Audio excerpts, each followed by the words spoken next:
Assalamu alaikum, Bismillah ar-Rahman ar-Rahim. Welcome to our Tuesday session continuing Surah Al-Zukhruf. I just thought I would take a moment. We were talking recently about our website, and we're relooking certain things. And I thought that I would just share like some of the history of the website, because some people have said that they are sort of confused about some of the different things, and so I thought it'd be interesting just to share a little bit of history. We actually, back in the late 90s, we built a website called scholarofthehouse.org, which is still up there. It's still like hanging on. It's like a dinosaur. At the time it was pretty cool, but it's like it was a Yahoo Store 2.0, and if anyone knows anything about technology, they're probably like, what? There's still people on that? Yes, we're probably like the last ones. But it was an opportunity to sell tapes, because back at that time we would record like the tafsir and the things that we were doing on audio cassette tape, and so I would literally like make copies of audio cassette tapes and sell them, so people actually could listen, and people actually did buy some. Not many, but they did. And then the technology changed. It converted more to CDs. So then I used to fulfill orders where I would literally like digitize from audio cassette and then make photocopy or copies of CDs and send those out. And Scholar of the House was pretty. I think it pretty much captured like some articles and some lectures and then the tafsir. And then things became more and more Islamophobic, and also it became clear that Muslims were not really interested in spending money on knowledge or on buying audio cassette tapes or CDs, and we thought, okay, well, it's really important that people have this knowledge available to them. So we actually then just converted things digitally and made it free. So that sort of changed, and we again, it's a small following. People would find the professor and then they would be interested, and then they would have opportunity to download things like that. So then about, and just a little history about the name too, people wondered why we called it Scholar of the House. So interestingly, the professor came to Yale back in 1982. And when he arrived at Yale, there's so many interesting stories about his time at Yale, but he was reading about 10 pages an hour, and literally with the aid of a dictionary, and would look up word after word after word, and he would be competing with classmates who went to prep school and were reading like multiple times faster than he would.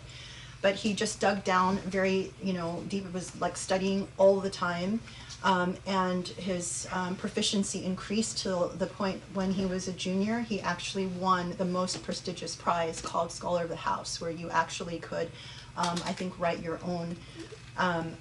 I don't know if it's like a thesis or it's not a dissertation, but basically you got to define what you wanted to study, and it was extremely prestigious. It's very competitive, and he was able to get that award for both his junior and senior year. So that's why we named it Scholar of the House. It was just kind of a cool reference. But people over the years sort of like, it's like, Scholar of the House? Are you trying to say he's the scholar, he's this? It just became like also kind of criticism, as usual.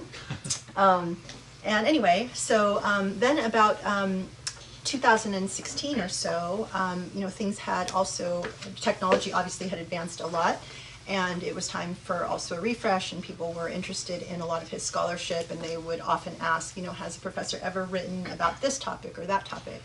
And one of the challenges was that, I really believed in his scholarship. People who have read his books and read his articles know how powerful they are, and there were so many articles and so many things that it was hard to really find, like, okay, where did he write about this particular issue?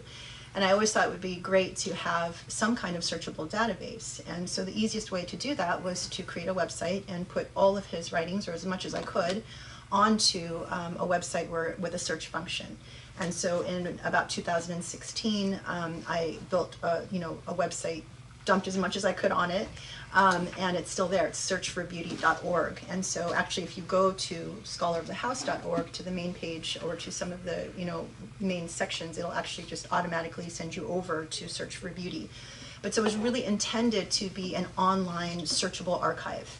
And he's written a lot more than is actually on that site. But if you actually go on the site, you'll see there's a lot of stuff there. There are articles, lectures, fatwas, khutbahs, halakas, recordings, and things like that. And I remember like building it. This was like my big project during Ramadan, and I like pushed really hard, and I launched it on Laylatul Qadr. So that was like my big goal.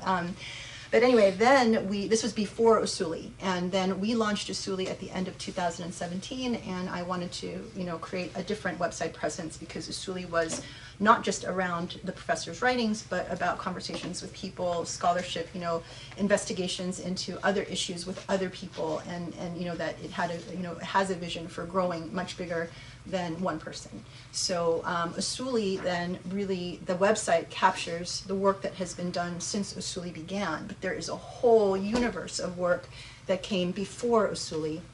And interestingly, a lot of times people know, Professor Abul Fadl much more than they know Usuli, so they kind of find the Khalid Abul Fadl or Search for Beauty site first. And the whole, approach of that is we're trying to, create a new enlightenment, a new, a search for beauty, ethics, and just a different way of understanding Islam. And that is really a lot more around his scholarship and his methodology. But Usuli is also, obviously the Usuli methodology, and it's, clearly, based in the professor's scholarship and work, but it has, a vision for growing in the future, and hopefully, will involve more scholars, more people, and, the future of Islam, inshallah. And at the base of it, the tafsir, Project Illumine. So that is a very quick history, if anyone wants to know. But definitely searchforbeauty.org is a great place to start for people who have friends and are asking, how do I learn about Islam? There are sections where you can explore different topics that people are always interested in, women, dogs, ethics, history. There's a lot of information there that is just, and there's actually like a Islam 101 and a Sharia 101. So it's a very good introductory, way to approach Islam. And then Usuli is just really kind of, the website there captures everything that we've been doing here. So, and hopefully more, inshallah. So, and then one last thing that actually I wanted to say that I became aware of right before this is that apparently, maybe people already know this, Israel apparently just asked the US for an additional $100 billion in emergency aid. And so CARE is sending around a petition and information asking people to get in contact with their Congress people to obviously, protest that and say we should not support giving any more money to Israel. But so I just wanted to let you know. So, go to the CARE website, sign on, call your Congress people, anyone that you can, just spread the word. So that is it. And looking forward to another amazing session, inshallah. بسم الله الرحمن الرحيم الحمد لله رب العالمين وسبحان الله العلي العظيم والصلاة والسلام على محمد وعلى آله وأصحابه واتبعوا بإحسان إلى يوم الدين اللهم اشرح لي صدري ويسر لي أمري واحلل عقدة من لساني يفقهوا قولي.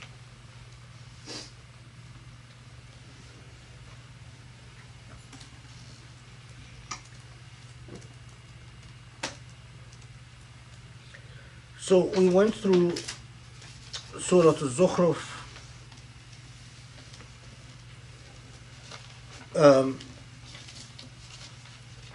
reviewing the issues that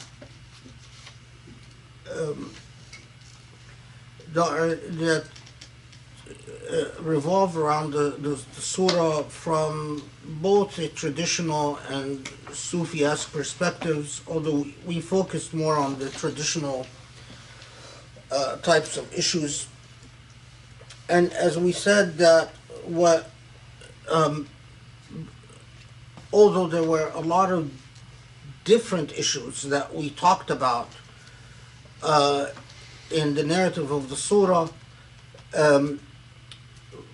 what we are left with in traditional approaches is wondering about the thematic unity of the surah, and also the question that we discussed last halaqah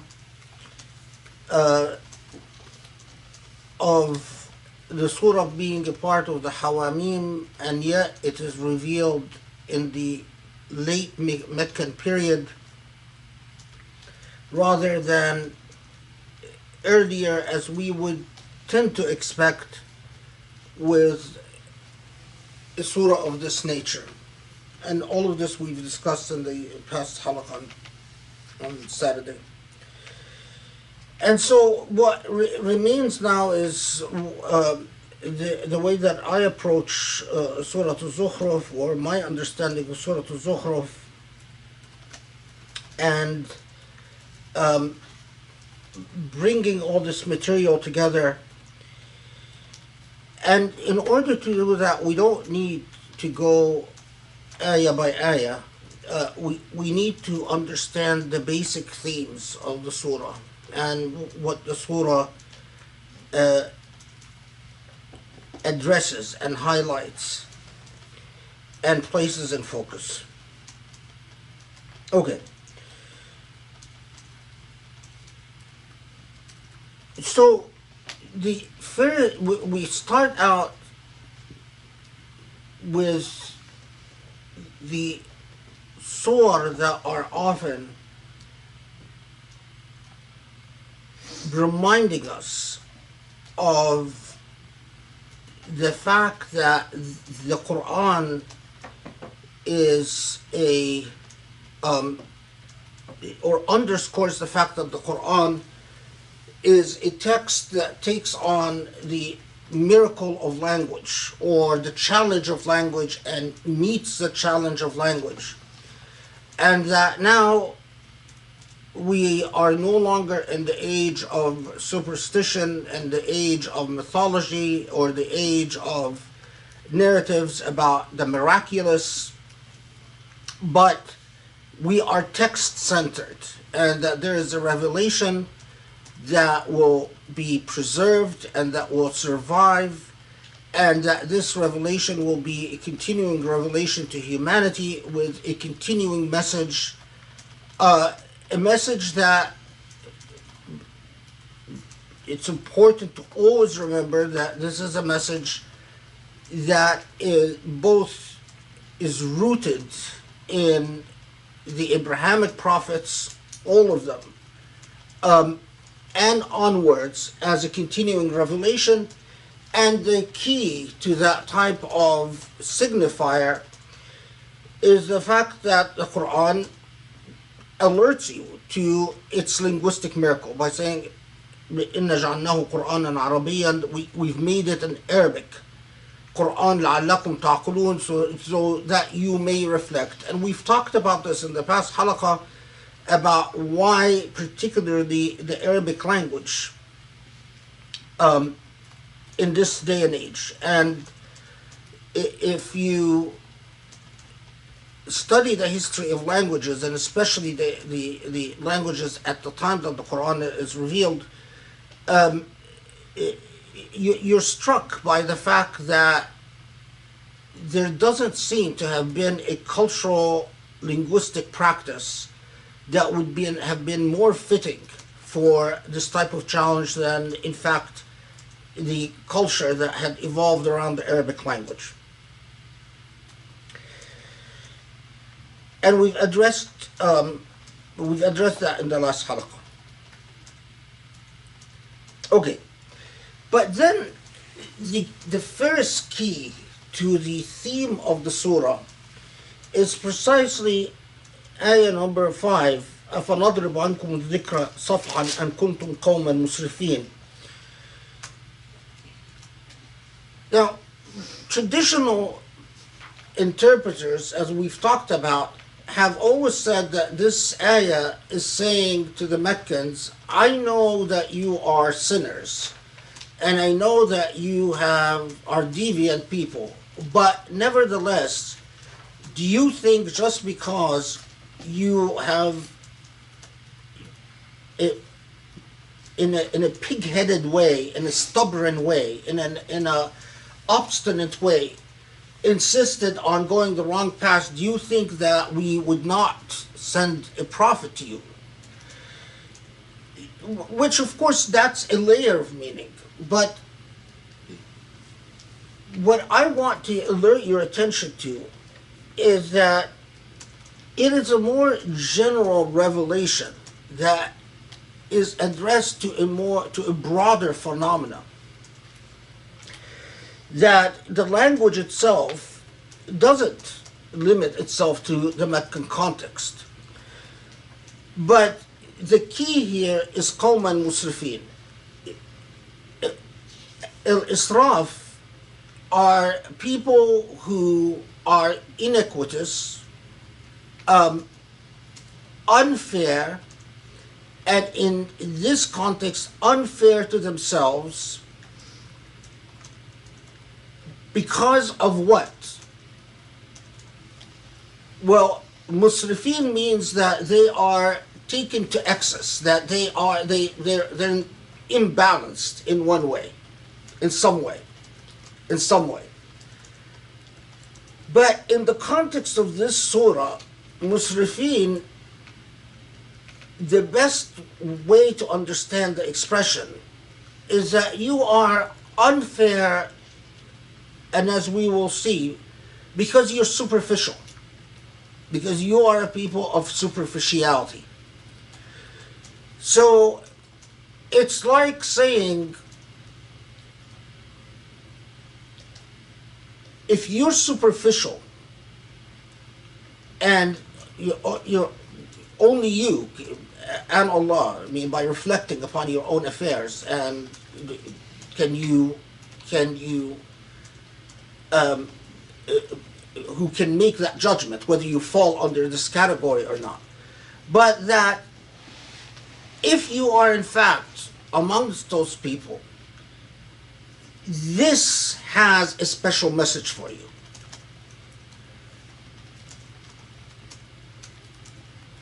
أَفَنَضْرِبْ عَنْكُمُ الذِّكْرَ صَفْحًا.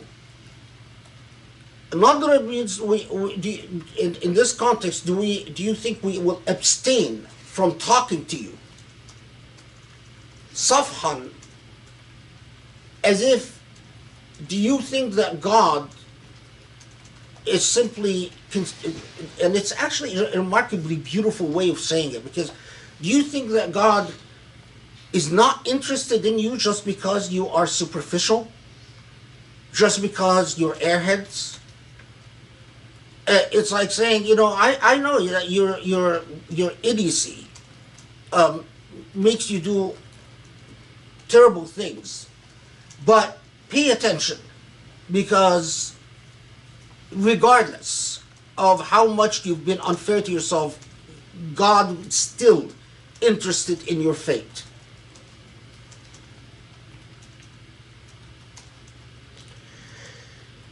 Okay. Now, what's interesting here is that in Surah Al-Zukhruf, many of the hawamim, if you go back and you visit the hawamim surah that we've talked about, the hawamim are often talking to people who are idol worshippers or atheists, don't believe in God at all. But Surah Al-Zukhruf is interesting because it is one of the surah that is talking to people who actually believe in God. So if you look at verse 9, for instance, وَلَئِنْ سَأَلْتَهُمْ مَنْ خَلْقَ السَّمَاوَاتِ وَالْأَرْضِ لَيَقُولُنَّ خَلَقَهُنَّ الْعَزِيزُ الْعَلِيمُ. If you ask them who created the heaven and earth, they will say, not only God created it, but the all-knowing master. So these are people who actually believe in God. And we can't ignore that. So it has a message to people who believe in God, but yet are still musrifin, are still people of excess, still people of inequity, still people of superficiality.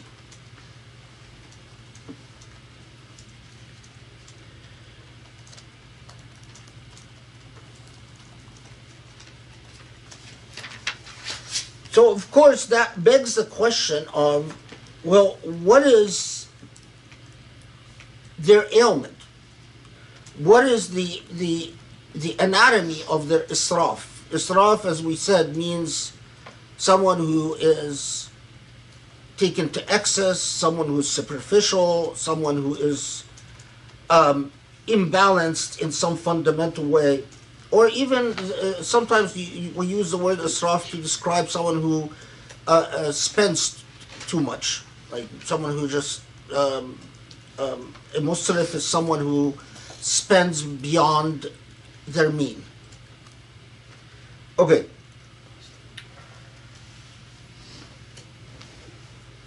So Allah reminds them that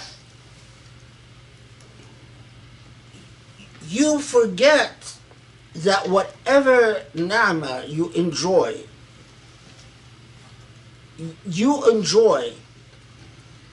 because Allah facilitated this earth.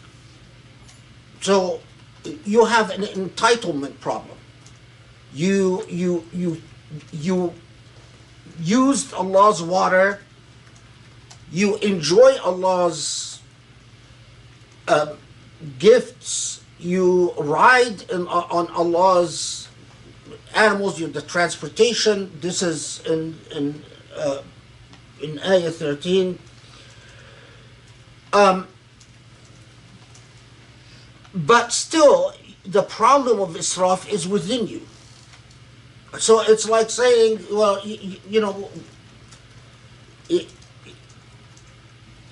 you're so superficial that you take things for granted, and your ailment remains. And again, what is the ailment? And interestingly, we get the first delivery of the main theme in the Quranic discourse on those who جعلوا لله جزءا. Those, and it's a remarkable expression, because traditional commentators paused at the word juz for a long time and struggled with it. And they said, some said, جعلوا لله جزءا means that they said that God copulated with jinn and gave birth to angels, and angels are the daughters of God. And as we said, yes, that was part of the mythology of certain tribes that lived outside of Mecca. But the expression وَجَعَلُوا لِلَّهِ جُزْءًا doesn't necessarily mean that they attributed daughters to God. So, in fact, grammatically, as the Zamakhshari says, to say that juz means daughters is incorrect. And that the expression doesn't equal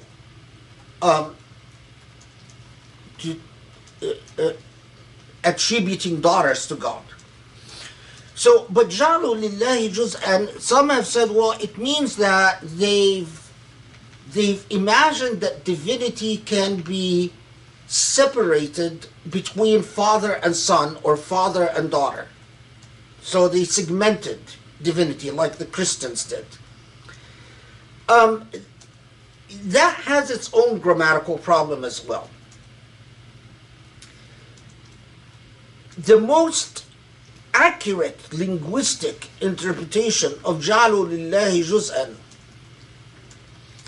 is that they diluted divinity. In other words, they did not give divinity its due. But what's really interesting here is then they didn't give divinity its due. So at one level, the Quran comes and tells us that, in part, some of them say the angels are God's daughters, but that is the Quran talks about these people in several places, but in Surah Al-Zukhruf, it alerts us to something important, that they themselves have a moral flaw. And the moral flaw is when, if they have daughters, they're extremely upset. And if they have sons, they're happy. وَإِذَا بُشِّرَ أَحَدُهُمْ بِمَا ضَرَبَ لِلرَّحْمَنِ مَثَلًا ظَلَّ وَجْهُهُ مُسْوَدًّا وَهُوَ كَظِيمٌ. If one of them gets the news that they're having a daughter, they are in absolute misery. The superficiality starts showing up and starts becoming clear. Sons are a sign of prestige. The more sons you have, the more prestigious you are. The more power you have. Daughters are a responsibility and a liability. So, and in our age, we can even give that another layer of meaning and say that they're stuck on gender. But it's not just that they're stuck on gender because they like one over the other, but because they covet prestige and power. Now, then we get this amazing expression in verse 18. أَوَمَنْ يُنَشَّأُ فِي الْحِلْيَةِ وَهُوَ فِي الْخِصَامِ غَيْرُ مُبِينٍ. And as I told you, that from patriarchal interpretation said, well, that's referring to girls, and God is saying, girls are flawed because they are, Yunasha'u fil hilya is a remarkable expression. It's like they're raised with decorative items, raised, wearing earrings and necklaces and rings and so on, as if there's something wrong with that, and that they're not very intellectually intelligent. And as I told you, others said no, that this refers to the idols that Meccans would worship, because these idols would be they would decorate them, and they're mute. They don't argue. But if you reflect on the Arabic, أَوَمَنْ يُنَشَّأُ فِي الْحِلْيَةِ وَهُوَ فِي الْخِصَامِ غَيْرُ مُبِينٍ, it is broader than that. And it's saying, it is not referring to either necessarily to idols or to women or to girls. It is referring to anything that is raised where Yunasha'u fil hilya literally can be understood as being raised surrounded by superficiality. وفي الخصام غير مبين, that and instead of being raised to be intellectually adept. So it's like Allah is saying, and again, you can understand the Quran as layers of meaning. The meaning of the Quran never ends. There's nothing, absolutely nothing wrong with the Quran yielding levels of meaning in every age and place. And if you go back and study this verse, it's like it's saying, listen, you attached yourself to symbols of power and symbols of prestige. And among the things you do is that you have an option. you can raise your offspring to focus on their intellectual merit, ما يعقلون وما يتفكرون, or you can raise them focusing on things like wealth and prestige and clothes and signs of whatever signified honor and prestige and power. And Allah here comes and says, again, remember, قوم مسرفين, the people who are wedded to superficiality. And it is this superficiality that makes them fantasize some bizarre erotica, that God has sexy angelic daughters, prancing around in the heavens half naked. It is this superficiality that makes them not want daughters and want boys instead, as a sign of power, as prestige. It is this superficiality that also makes them focus, when they raise their children, on symbols of prestige and power rather than substance and meaning.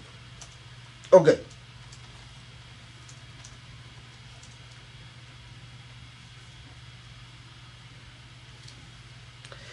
And then, of course, you notice in 21, the reference back again to that shift in paradigm that we've talked about many times, the shift to a literary paradigm, a reference to what counts as authoritative is textual evidence rather than anything else. Then, but there is another level to this malady. بل قالوا إنا وجدنا آباءنا على أمة وإنا على آثارهم مهتدون. This is now 22 and 23.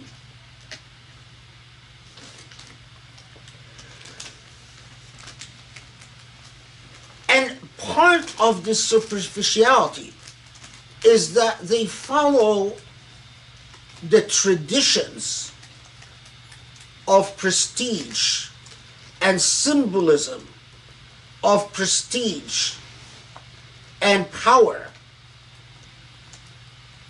that are embedded in the cultural practices of their society. The issue is not whether you are following your father or your uncle or your mother or your grandfather or whatever. That's not the issue. The issue is that they are saying وَجَدْنَا آبَاءَنَا عَلَى أُمَّةٍ. عَلَى أُمَّةٍ means that we have found established institutions, established cultures and practices. And we are following these cultures and practices,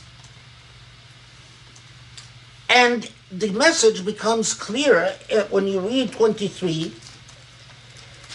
وكذلك ما أرسلنا من قبلك في قرية من نذير إلا قال مترفوها إنا وجدنا آباءنا على أمة وإنا على أثرهم المقتدون.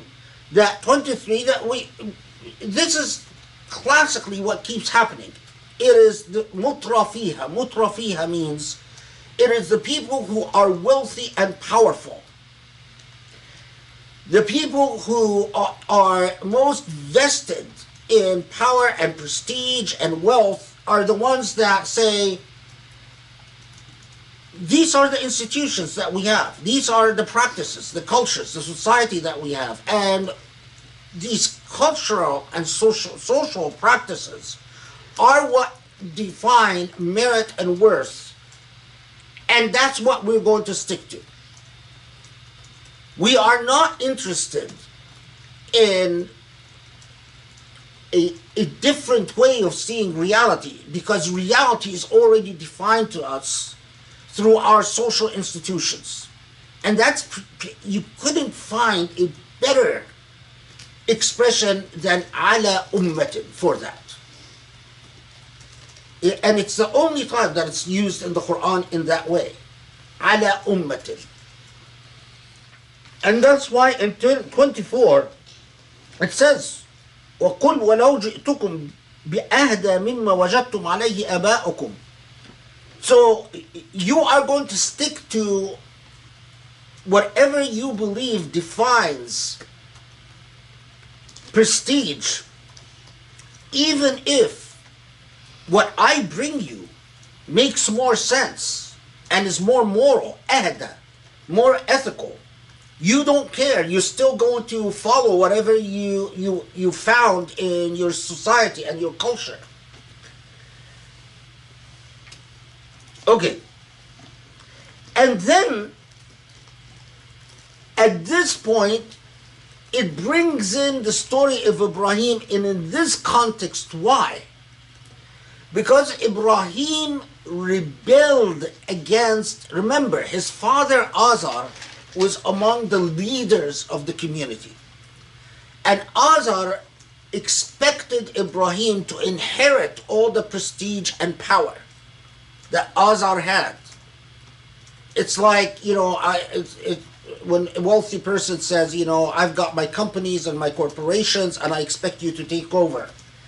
And instead, Ibrahim starts through rational inquiry, not through revelation, to think about life that his father Azar has built and that the way of life in his society, and he rebels against it. And he says, this doesn't make sense to me. It's immoral. And the way you value people, or the way you decide what's ethical or what's not,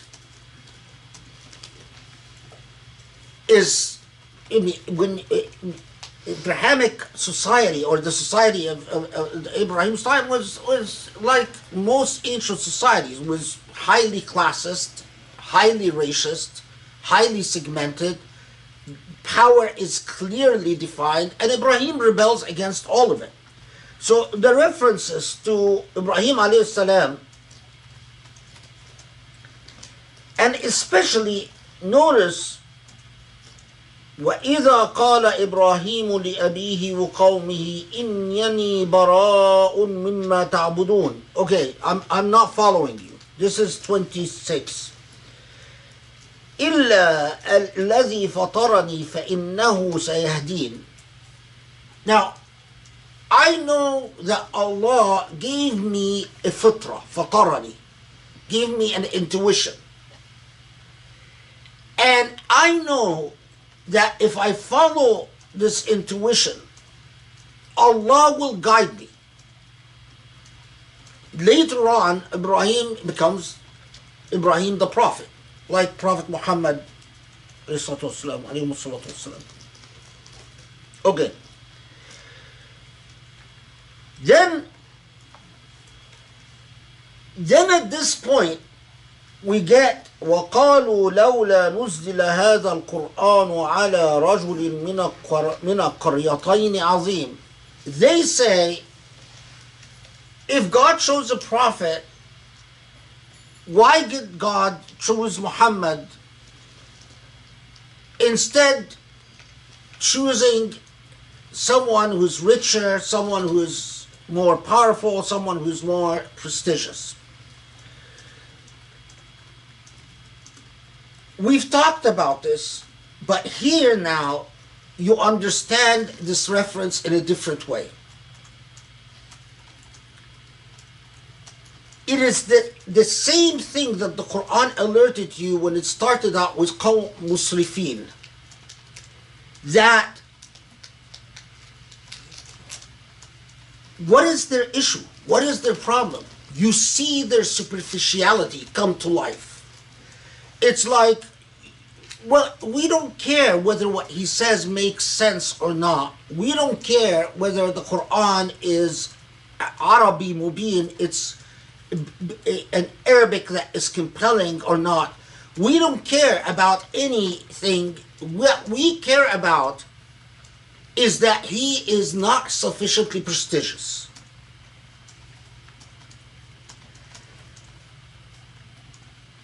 Now, it's easy for us to say, oh, look at those Meccans. But no, it's not the issue of Meccans. We are those people. We often look to, who are you? What is your prestige? What is your position? And we have criteria for entry or exit for whether we are willing to evaluate the substance of what is being said or not. And that is precisely why, and this by the way, didn't escape a lot of commentators who said that when they say ولولا نزل هذا القرآن على رجل من القريتين عظيم, that is the Quran pointing to a social malady that is quite common, that the only people that count are the people that are endowed with prestige, يُنَشَّأُ عَلَى الْحِلْيَةِ, as the Quran calls it. People who are raised with all the, they go to the right prep schools, they go to the right universities, they have the right names, they have the right internships, they have all the what do you call it, the signs of prestige and power, and then they are worth more than other human beings. And what they say matters more as well. Okay. And then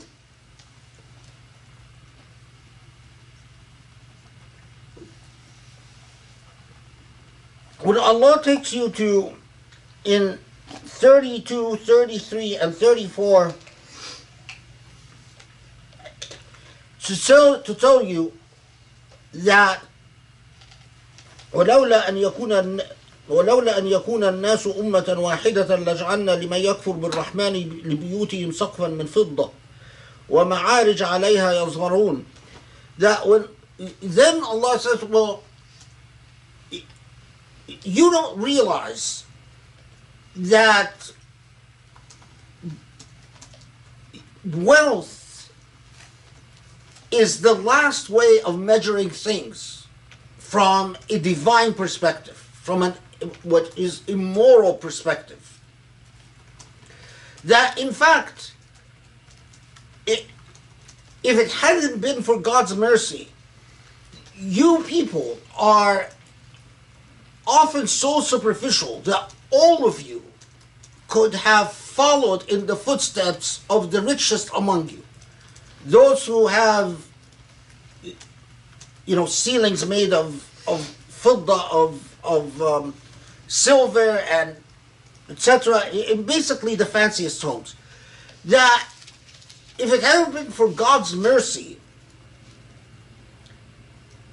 all of you would just follow blindly the richest among you, regardless of whether they believe in God, whether they're moral, and it is like saying, if Allah didn't hold back in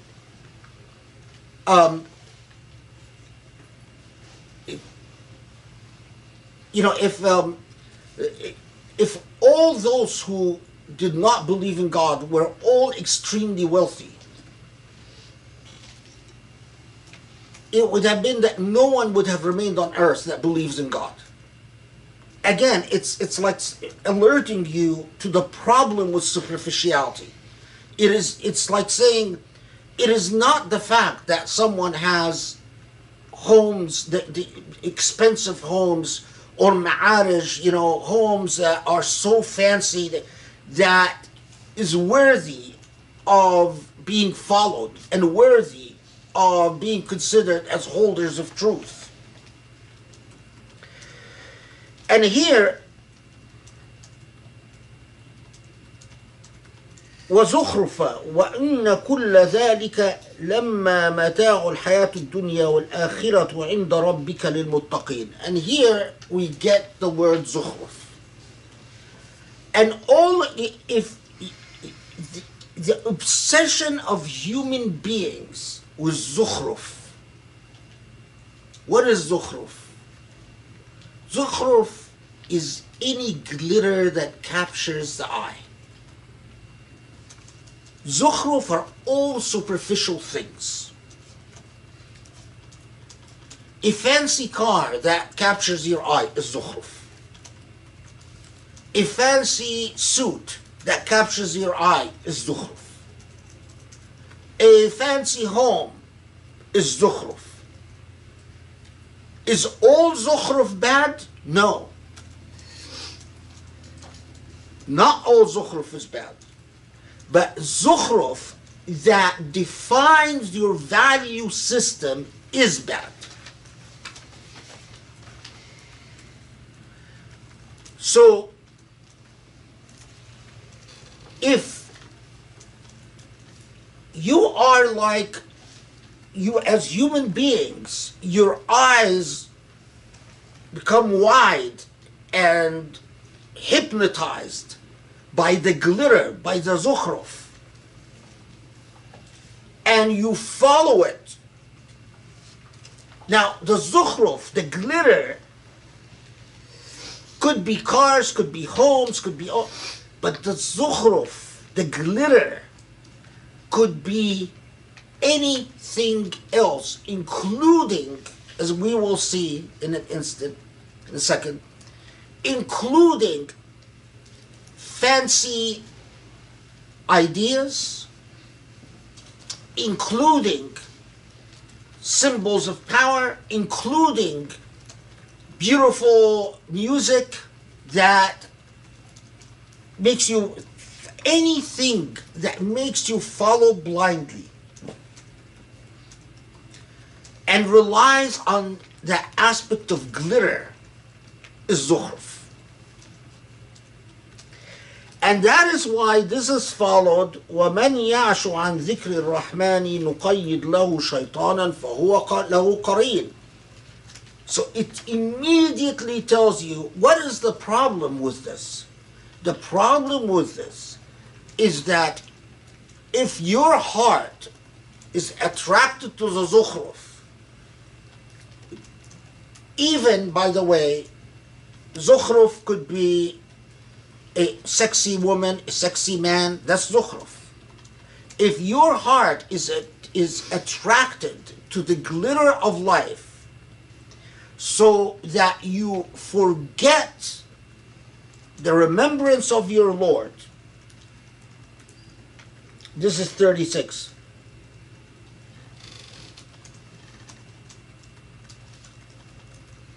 What will become your companion is a demon. Now, it could be an actual demon or a metaphorical demon. So in other words, you become the demon. I believe it's an actual demon, as I said before. I believe that if those who live in glitter, those who care about their prestige, their homes, their jobs, and superficial, they literally develop a demonic attachment. Now, but those who believe that, no, you become the demon, that's a respectable position. It's just a matter of what your experiences in life led you to. But notice, وَإِنَّهُمْ لَيَصُدُّونَهُمْ عَنِ السَّبِيلِ وَيَحْسَبُونَ أَنَّهُمْ مُهْتَدُونَ. So that dynamic, that glitter, and the demonic that grows out of that glitter, 37, is what? It makes you think you're going on the right path. You think you're okay. I have a good job. I have my, I have a nice home. I have a nice whatever. I'm fine. But in fact, you're lost.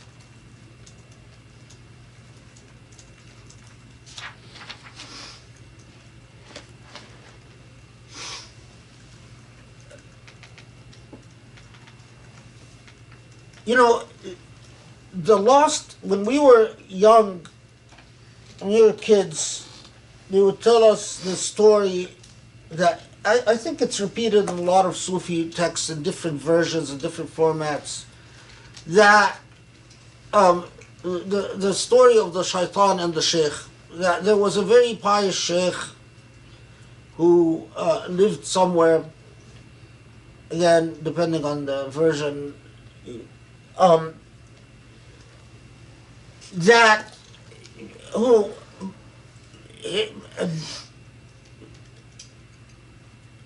had rejected all the glitter of life, and so the governor or the king or whatever thought, I have a daughter, a beautiful daughter, and I want someone to teach my daughter the Quran. And I'm worried about. So I'm going to send her to the sheikh because he's very trustworthy and he's very pious and all that. And the shaitan wanted to make sure that the sheikh goes astray. So he goes to the sheikh and he says, all I want, focuses on one thing, getting the sheikh to drink. Just try alcohol, the story goes on about how the shaitan makes alcohol sound very tempting.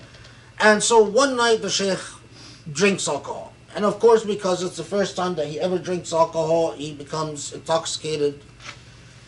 And while intoxicated, shaitan convinces him to go and sexually assault the girl that he's supposed to teach. And after he does that, that girl becomes pregnant. And when she becomes pregnant, shaitan comes and says to the sheikh, now everyone is going to find out that you've impregnated this girl. It's going to be the end of everything. Get rid of the problem and then repent, and then you can be on the right path. And so shaitan convinces that sheikh to kill the girl and hide her body, so her pregnancy. So that happens. And then after that, shaitan goes in the form of a human being to the king and says to the king, I know where your girl is, the girl who had disappeared, I know where she's buried, and in fact that sheikh impregnated her, and the proof is if you dig in this place, you will find your girl murdered, and pregnant. And the king goes and digs that place, and he finds, in fact, his daughter, who had been so on and so forth. So he arrests the sheikh, and the sheikh is sentenced to death. So shortly before the sheikh is to be executed, shaitan again appears to him, and he says, okay, you're going to be executed, you've committed murder, if you believe in me as your master, I will save you from execution. And after I save you and you are free from prison, then you can repent and go back to your God. So the sheikh says, okay, you are my master. And when he does that, shaitan lets him be executed. So this one, we're little children, we're always told the story in different versions and forms and so on. So as to what your shaitan becoming a shaitan becoming a qareen to you means, the whisperings never end, the tricks never end. It's always a compromise here, a compromise there, and before you know it, you're a different human being altogether. But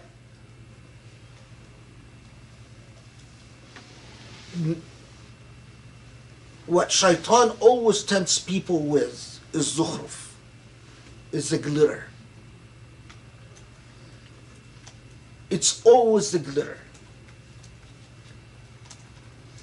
Often when people get there, they discover that it wasn't as glamorous as they thought it would be. Whether it's a job, a home, a car, a man, a woman, and an affair, a relationship, whatever it is, it is the glitter that they become obsessed with and they pursue. And okay, after telling you this,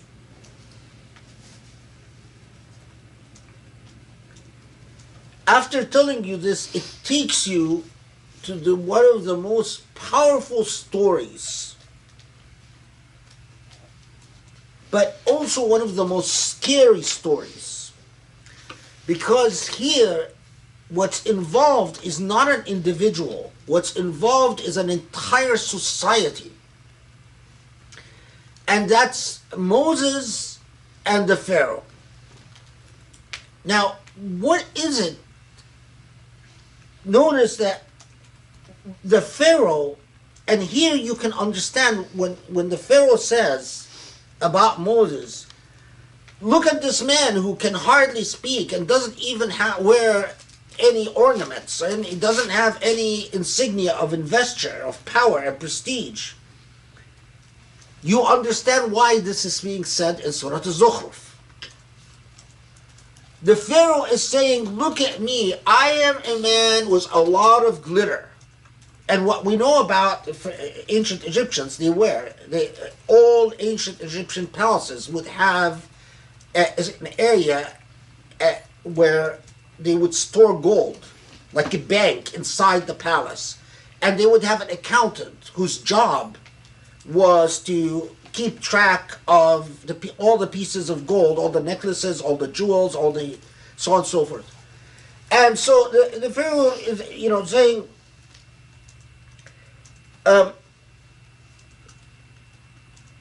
look, I have all these rivers, I have all this power, I have all this wealth. Look at my appearance versus the appearance of Moses. He can hardly speak as eloquently as I can, and not only that, he doesn't have anything that looks impressive. But the most important thing in this Quranic reference, فَاسْتَخَفَّ قَوْمَهُ فَأَطَعُوهُ. He treated his people with remarkable arrogance, as high and mighty. And then, as a result, they obeyed him. But here you pause and you think, okay, why did they obey him? Well, yeah, partly it could be they are afraid of punishment. But if they were afraid of punishment, when Pharaoh was killed and his army was demolished, they would have then become liberated and followed Moses. But that's not what happened with the Egyptians. فَاسْتَخَفَّ قَوْمَهُ فَأَطَاعُوهُ. He gave his people, and notice the Quran says إِنَّهُمْ كَانُوا قَوْمٌ فَاسِقِينَ, that they were a corrupt people. Why? What is their corruption?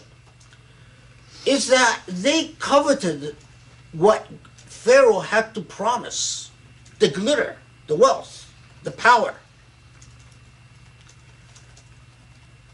And this is, again, so this is why we have first the story of Ibrahim, then mention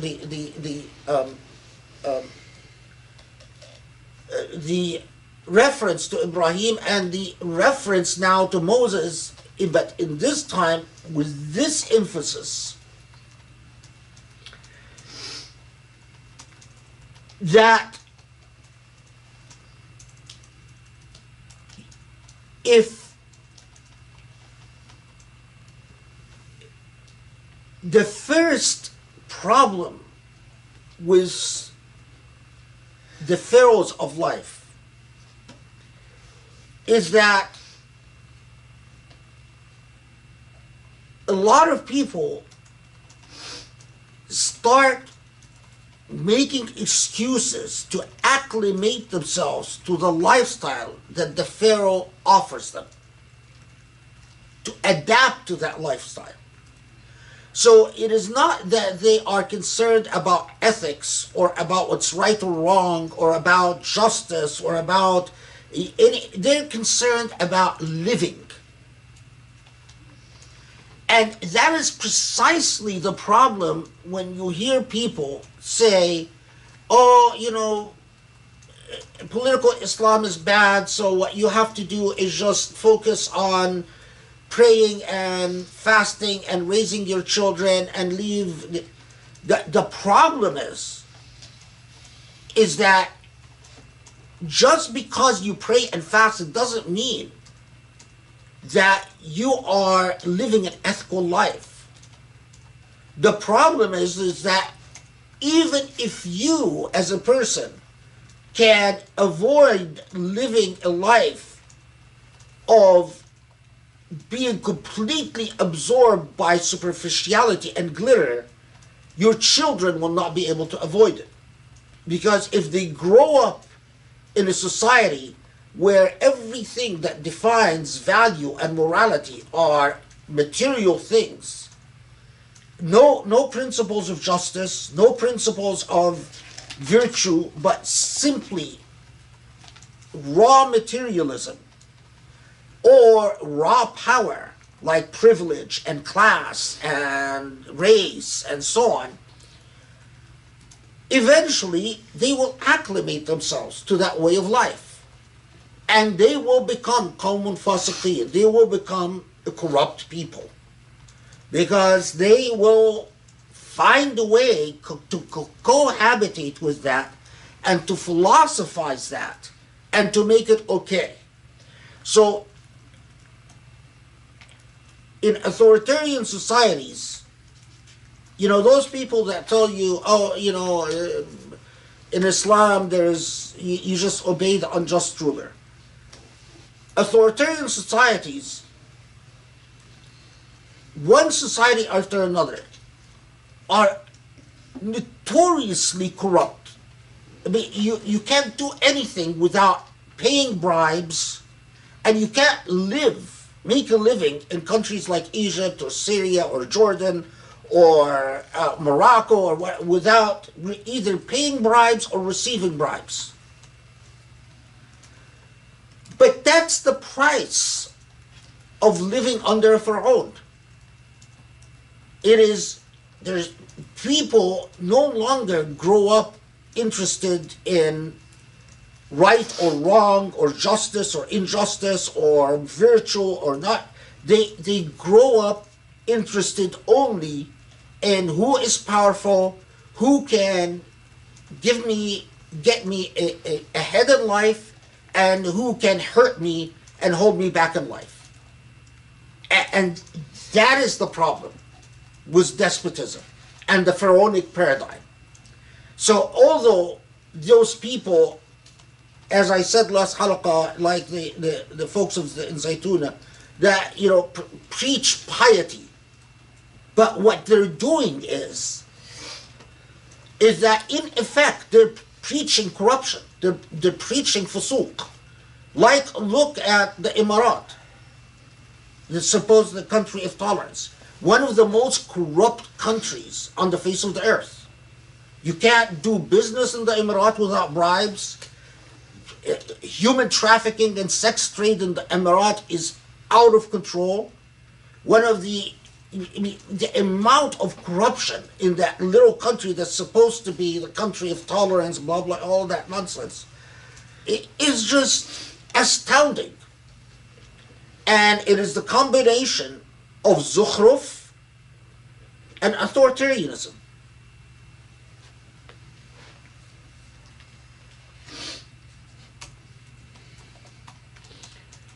Okay.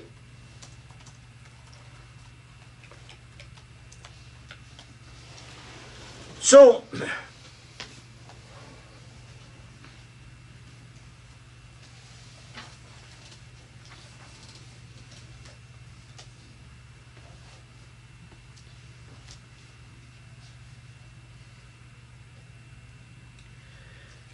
then Surah Al-Zukhruf will mention the example of Isa alayhi salam, but without giving us the type of even detail or the level of detail at least that is mentioned with Ibrahim alayhi salam or mentioned with Musa alayhi salam. Because the issue is Isa is different, as we will see. One of the things about before moving on in the surah,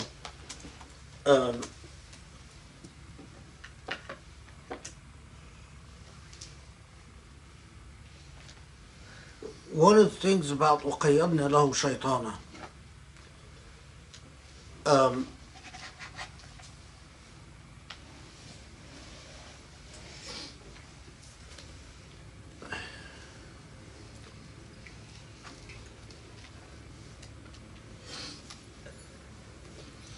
I want to try to explain this concept,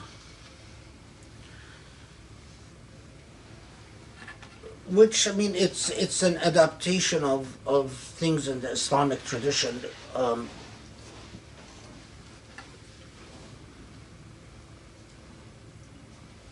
The only thing in existence that is this life without death is Allah subhanahu wa ta'ala. Allah is the only source of life, absolute eternal life. No beginning, no end. Everything else in existence is a mixture of life and death, a mixture of existence and non-existence. From the time you come to this world, the minute you're born, your body is constantly producing dead cells, your skin, your hair, and as you get older and older, the aspects of your body that is more dead than alive increases. When you're young, you're more alive than dead. But you're experiencing, death without knowing it. Your body, at least, is constantly producing. And as you get older, you're not rejuvenating in the same way that when you are younger, and until you finally die. And everything else, the sun, everything in creation is always that mixture of life and death, and eventually death overcomes. So you are before, or you confront an existential question. What do you attach yourself to, and what do you recognize as within you? In the same way that your body dies, there are aspects of your soul that live and aspects of your soul that die. Every time you live in anxiety, fear, despair, hopelessness, darkness, you are not experiencing the divine, you are experiencing the deviation from the divine. Every time you feel light, enlightenment, hopefulness, happiness, that energy of being you are experiencing the divine. There are a lot of people that think they are doing dhikr, that they think that they are, in fact, but dhikrullah is opening your soul to that life force that is Allah subhanahu wa ta'ala. Dhikrullah is opening yourself so that your soul is permeated, as the Sufis would say, takhalluq bi khuluqillah, that what permeates you are the virtues of divinity. So what permeates you is compassion, mercy, justice, enlightenment. Are there people that pray and they're permeated by cruelty? Absolutely. Are there people that pray but they're permeated with despair and hopelessness? Absolutely.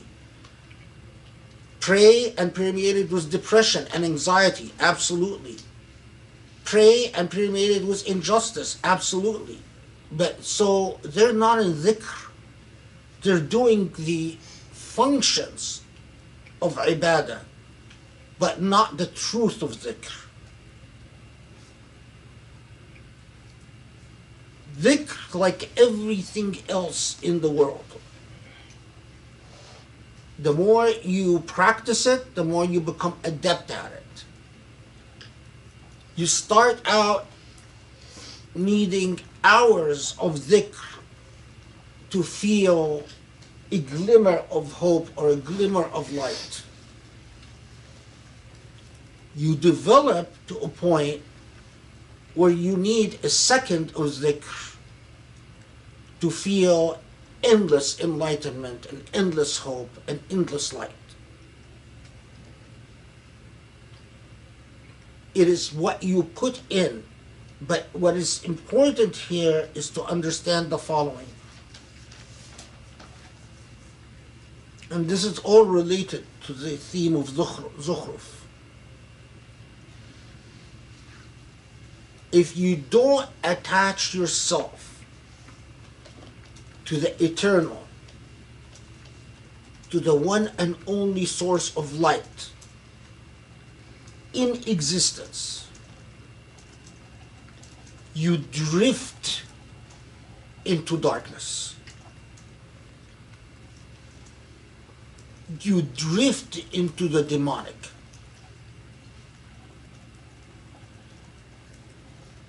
Prayer, salah and psalm and ibadah are but facilitators to the enlightenment of dhikr. They're facilitators. There are mechanisms to get you there.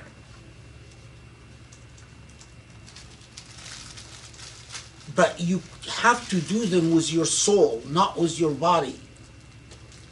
And if you keep doing things with your body and not your soul will invariably drift into the darkness.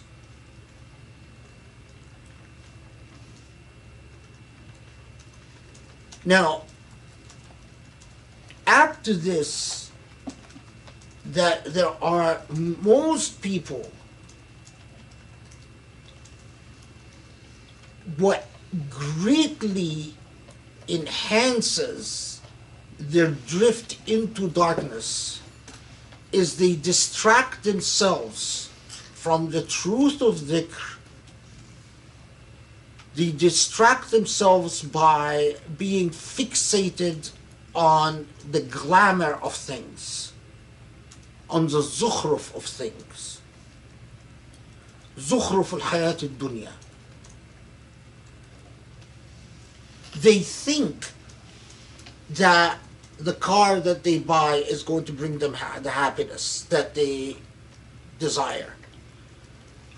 If they just get this dress, if they just get this suit, if they just purchase this, if they just buy that, that will get them.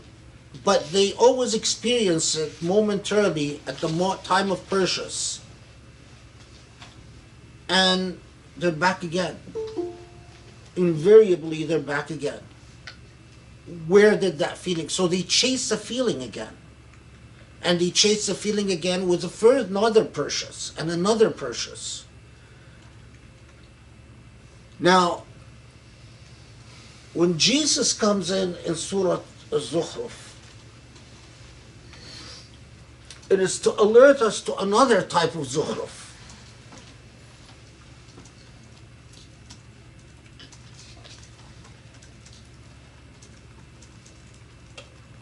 The Zukhruf that we encounter with the example of Jesus is the Zukhruf of fancy beliefs that fulfill human need for superstition and mythology, but have nothing to do with the truth. So why did Jesus become deified? It is because the traditions and practices of people at the time deified human beings. And the idea of trinities was the ideology of the day. And so, attracted to the ideology of the day and what was cool, hip, and happening in the day, they deified Jesus and invented the whole idea of the Trinity. In my view, Surah Al-Zukhruf is then alerting you to how ideas themselves could be glamorous and beliefs themselves could be glamorous. It is not just material things, but ideas and beliefs and ideologies. And that is why then we find that right before Surah Al-Zukhruf talks about Isa alayhi salam,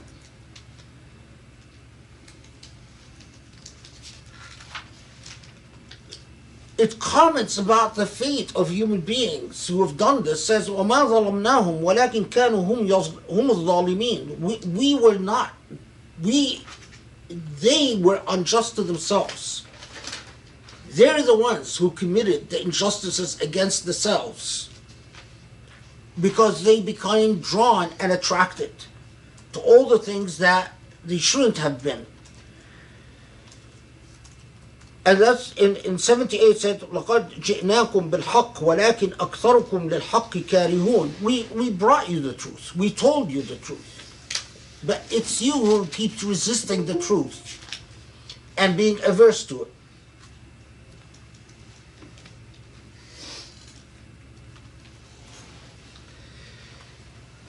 And that is why the way that the commentary on that part is capped or comes, it's concluded why قُلْ إِنْ كَانَ لِلرَّحْمَنِ وَلَدٌ فَأَنَا أَوَّلُ الْعَابِدِينَ.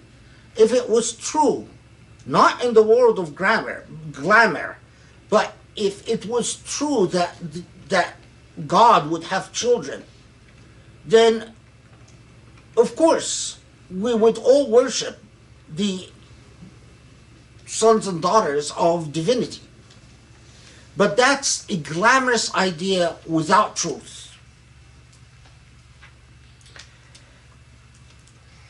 This is 81.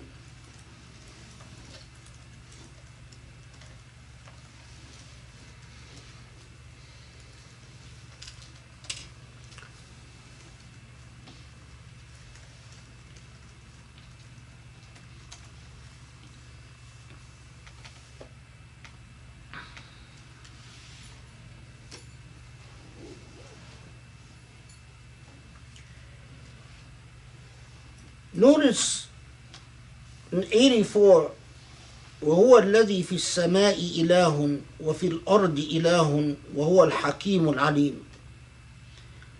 the grammatical construction here is a bit unusual because it says he is the one who is a God in the heavens and a God on earth. And then وَتَبَارَكَ الَّذِي لَهُ مُلْكُ السَّمَاوَاتِ وَالْأَرْضِ وَمَا بَيْنَهُمَا وَعِنْدَهُ عِلْمُ السَّاعَةِ وَإِلَيْهِ تُرْجَعُونَ.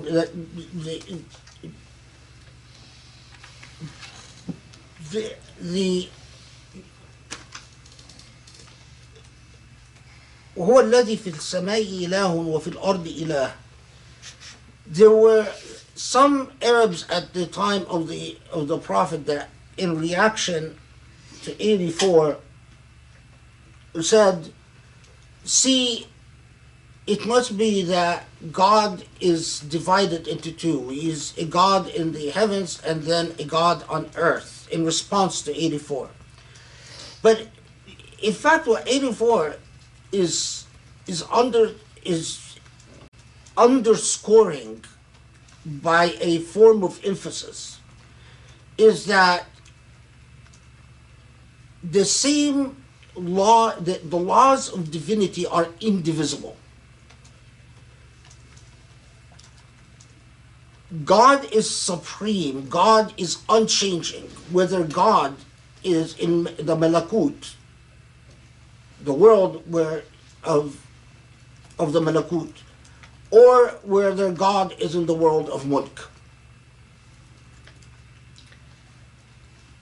That very straightforward, basic idea that all monotheism is based on.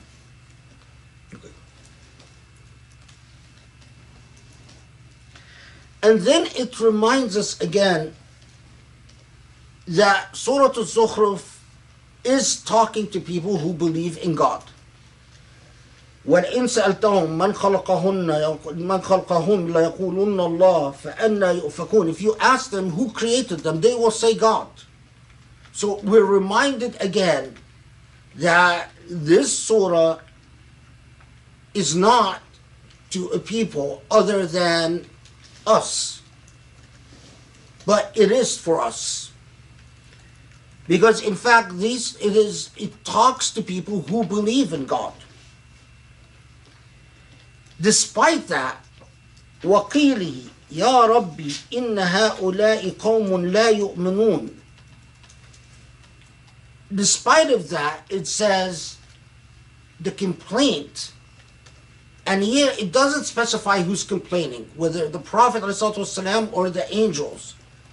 But these are a people who do not believe. So yet, they know that God is, they believe in God, they know that God is the creator, but they don't believe. What is the clear meaning of this? Is that to believe in God, you also believe that the only real glamour is the divine. It is only Allah subhanahu wa ta'ala, the only source of light, the only source of life. So you could believe, but not really believe. فَاصْفَحْ عَنْهُمْ وَقُلْ سَلَامٌ فَسَوْفَ يَعْلَمُونَ. So forgive them and say peace. And this is precisely why Surah Al-Zukhruf says, forgive them and say peace. Because we know what will happen in Medina years later with the so-called hypocrites of Medina, munafiqun. These are people who said we believe, but there were all types of ailments with their belief system.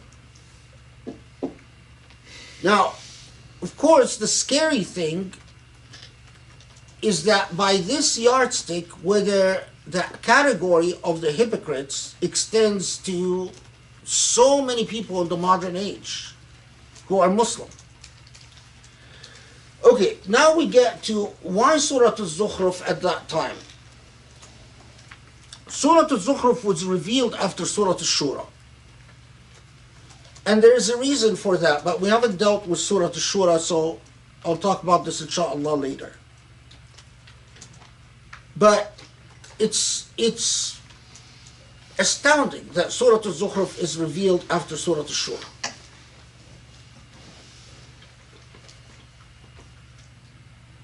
And Surah Al-Zukhruf is coming at a time right before they will now leave Mecca altogether. And remember, as we said before, the sacrifices that the people who will migrate from Mecca to Medina have made are enormous.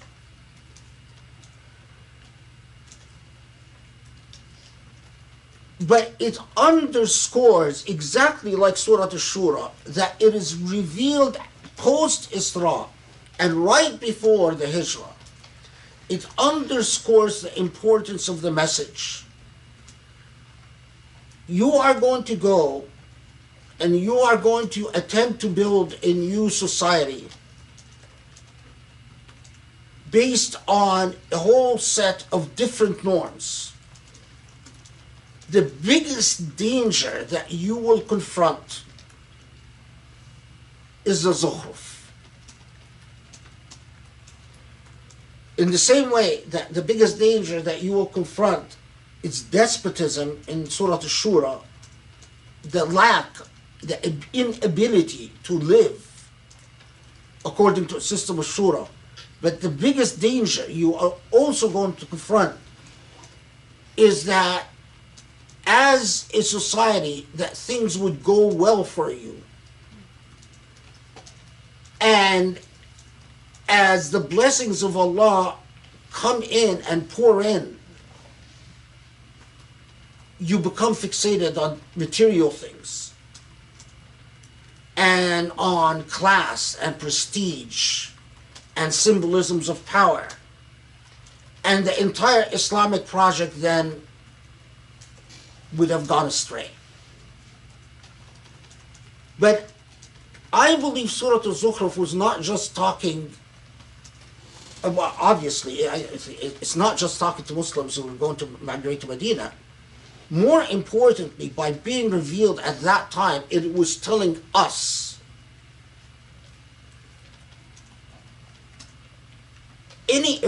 us in Islam, after Islam have become the majority faith for in all these countries. So many of you believe that you are believers, and only Allah knows, what Allah will do is disbelieve. But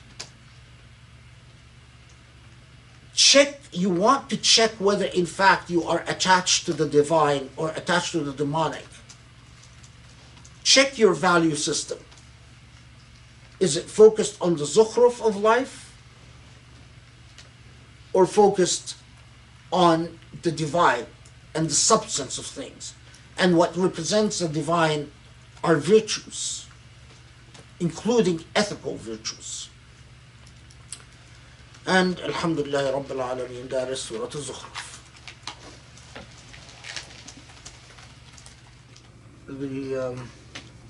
I think this is a quote from Ismail Haqqi. He wrote something that caught my attention. He says, العجب كل العجب من علماء العصر ومتفقهة الزمان يتلون هذه الآية ونحوها والأحاديث المطابقة لها في المعنى ثم يتأملونها تأملا صحيحا ولا يتبعون فيها نبيهم الكريم في ترك الزينة والتنعم. He's talking about ulama at his time, and he's saying that the scholars of his age recite a lot of the ayat, and he's talking about the ayah that says that refers to those who are raised in نشأون في الحلية, that those who are raised in حلية, in luxury and so on. And it's saying, well, the scholars of his age, they'll recite an ayah like this and they'll study the hadith, but yet they don't they don't stay away from luxuries. They don't stay away from material things. That's what they. So in other words, the scholars of his age are materialistic as everyone else, and it's one of the remarks that made, as we went on, that made the meaning of Surah Al-Zukhruf quite clear in my mind. And the intention of Surah Zukhruf quite clear. This, of course,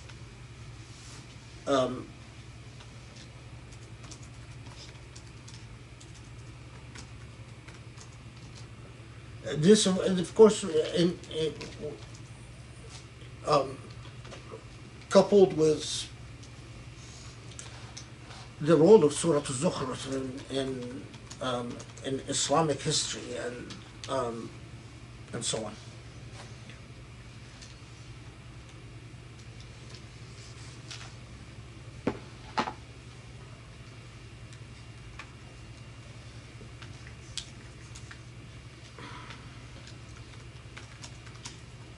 Thank you so much for this. I mean, I think that like when we finished the end of the halakha on Saturday and you asked us the question, you know, here are all these disparate parts and how do they all come together? And then to hear, you know, your approach today is truly mind-blowing. It's like those moments where, again, you feel it viscerally, you recognize the truth of it, and you see it before your eyes. I mean, it's like every single age. I mean, I feel like that is our challenge, especially, you know, living in Los Angeles where it's like the mecca of wealth and money.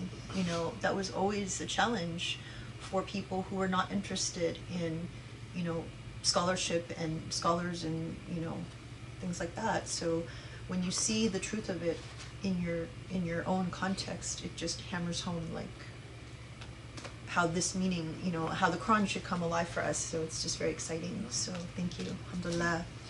Can you tell us what the dhikr is? It's 84 and 85.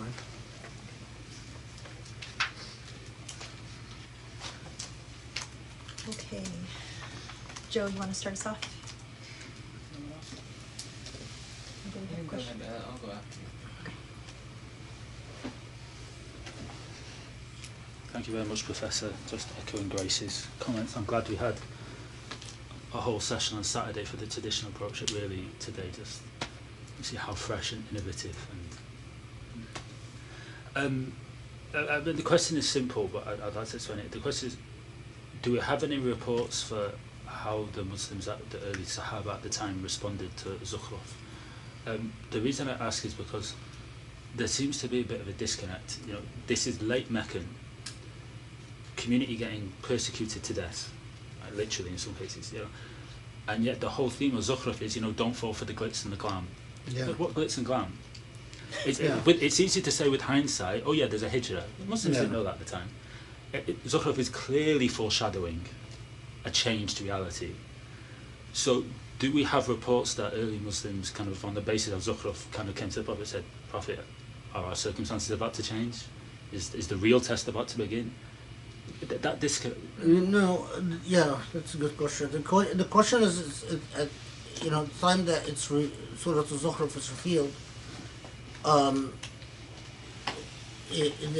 and this is, by the way, we're going to see this also, inshallah, with Surah Al-Shura as well, that at the time that they received Surah Al-Zukhruf, they're miserably persecuted, and there's no glitz and glamour, and then this is the surah that so it foreshadows a change, but I don't know if at the time that they received it, they realized that it's foreshadowing a change. There is Surah Al-Zukhruf is one of the surah where you don't have many reports at all for occasions of revelation. Nearly none. There's one, but it's not. It's been rejected by even most scholars, and. So when you have a surah that doesn't have asbab al-nuzul reports, not even conflicting ones or anything, it usually tells you that it was, when it was revealed, it was just received as is, and then you later on read um, uh, when uh, when it was, when people quoted it in different circumstance, or when people reports about how when it was recited, or whether it was recited at Eid, or whether it was recited in Ramadan, or whether it was, etc., etc. So you don't have occasion to. So it's. I think that I would imagine we do have a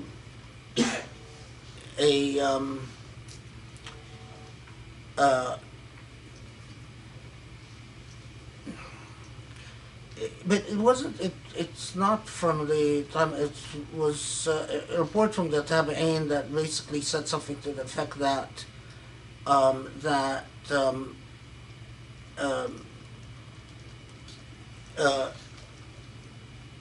Surah Al-Zukhruf comforted the Muslims as to why the people who are persecuting them continue living in great wealth. But that's sort of the opinion of the narrator of that tradition. What transpires, within the earliest tafsir literature, and especially in among the Sufi poetry and Sufi writings, is and this is what the thing that caught my attention the most is that there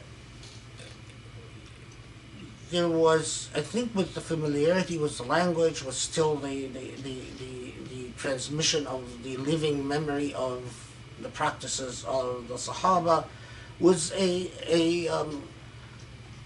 realization that Surah Al-Zukhruf was warning people about the material corruptions of, or the exactly that, the sort of the and that's what helps then put the surah together. Then it becomes very clear that it's talking about the Zukhruf, literally, as it's called.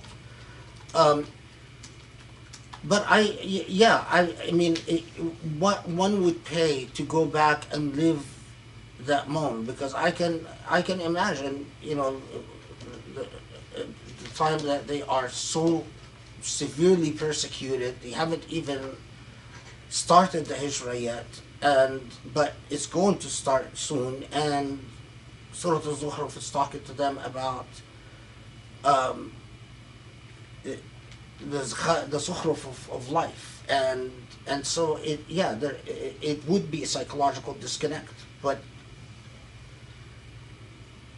that's the nature of a lot of the late Meccan revelation. I mean, it's remarkable because in retrospect, we can see what was going on. If you are living at the time, it explains why only the purest of souls stuck with this. The strongest of human beings are the ones that stayed with the Prophet. Because it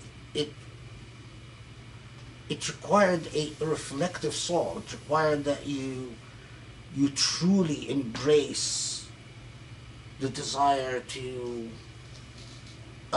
transform as a human being, and to enter into things that could not have been familiar to them at all.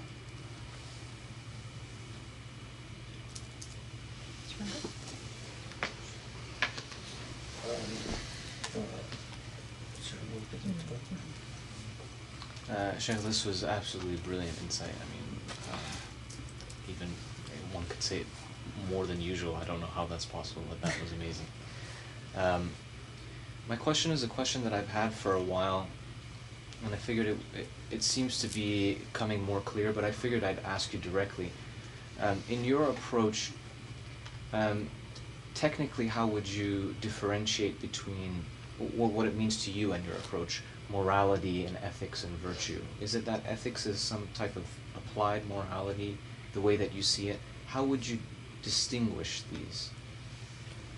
Well, Can you repeat the question? yeah, the question is about the way I understand morality and ethics. I mean, that's of course a very tough question.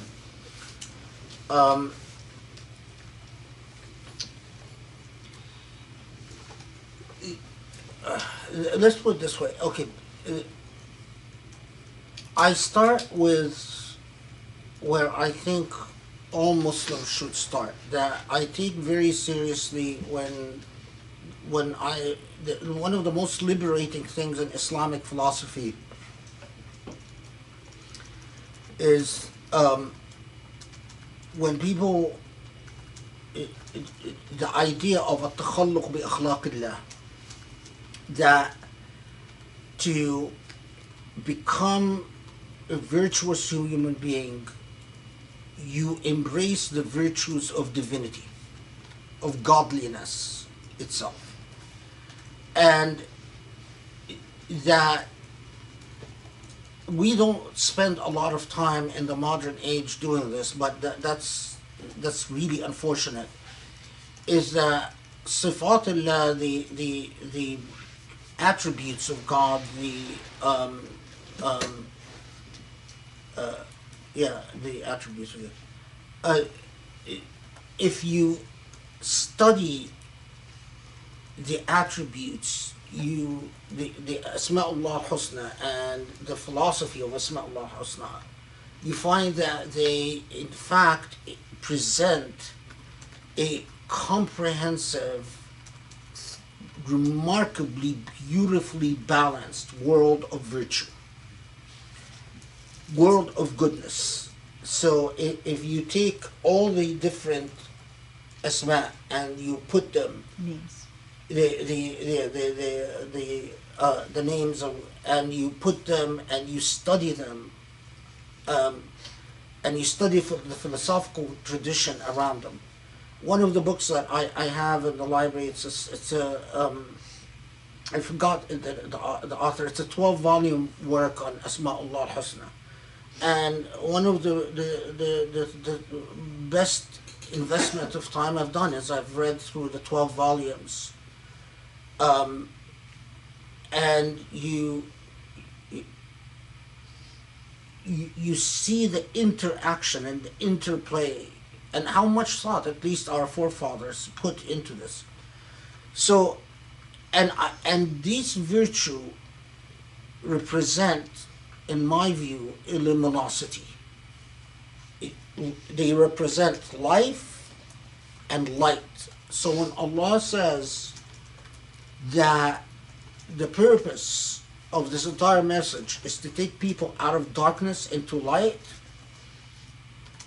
the only way you can understand that, because darkness into light, most people just recite it, ظُلُمَاتِ إِلَى النُّورِ, okay, and then it tells you that those who are opposing to God, they take people out of light, from light into darkness, and people recite it, but they don't reflect on it.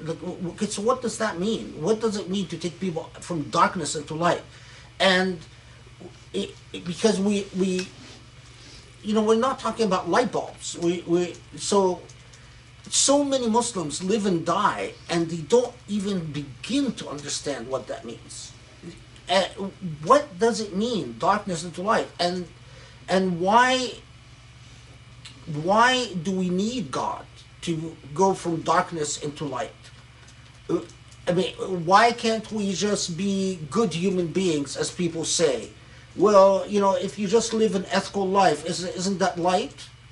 How is that different from darkness? If we Muslims want to be present and compelling for the modern age, we need to embrace these questions again. So these set of virtues is, to me, when Allah invites us consistently into a life with divinity, into a life with ethics. Allah is inviting us into a life of, as I've put it sometimes in some of my writings, it's like a symphony of virtues, where if you take, you can take some notes and they sound like a good melody, maybe, but you don't get a sense of the full symphony unless you put it all together, and unless you have a good performance, because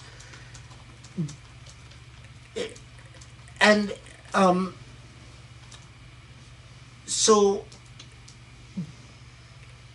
part of it is that to understand the difference between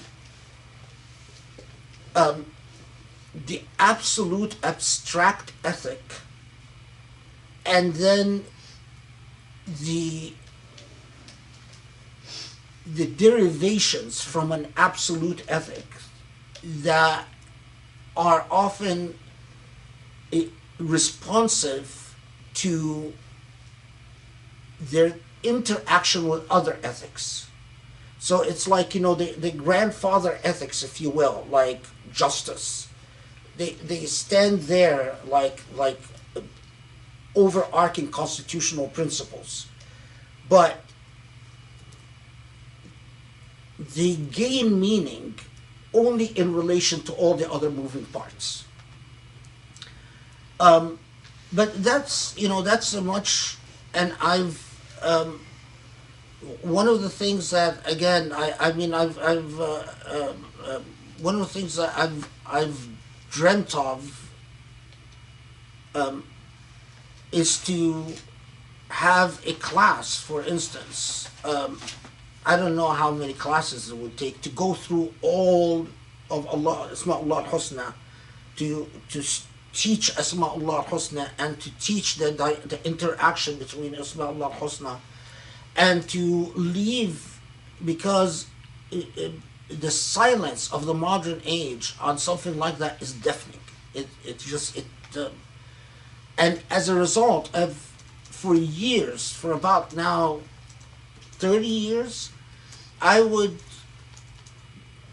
often go and ask, every time I'm invited to speak at an Islamic conference or an Islamic center and so on, I would just ask the people, the organizers or the imams or whoever I could ask, what does it mean for us when Allah tells us that Allah takes us from darkness into light?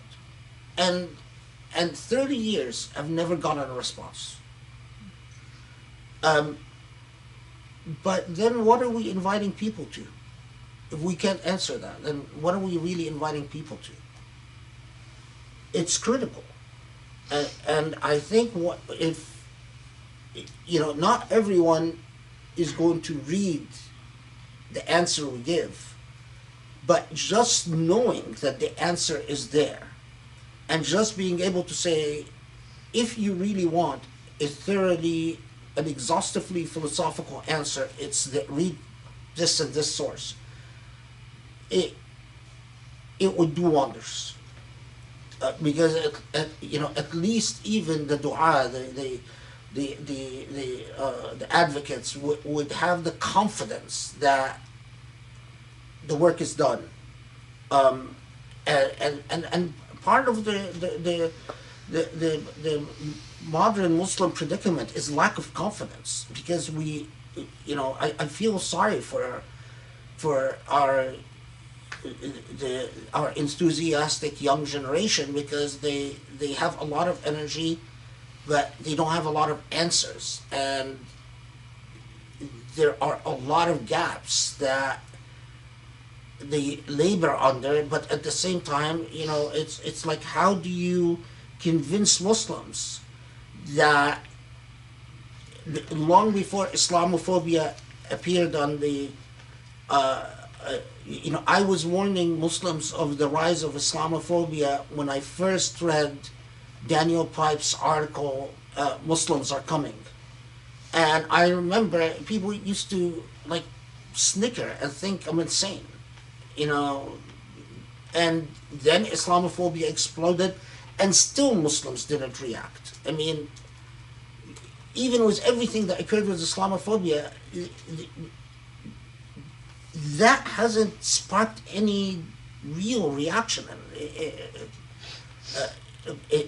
at least in proportion to the problem. So I don't know.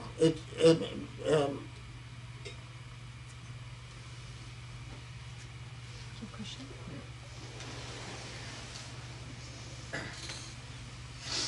This holocaust was,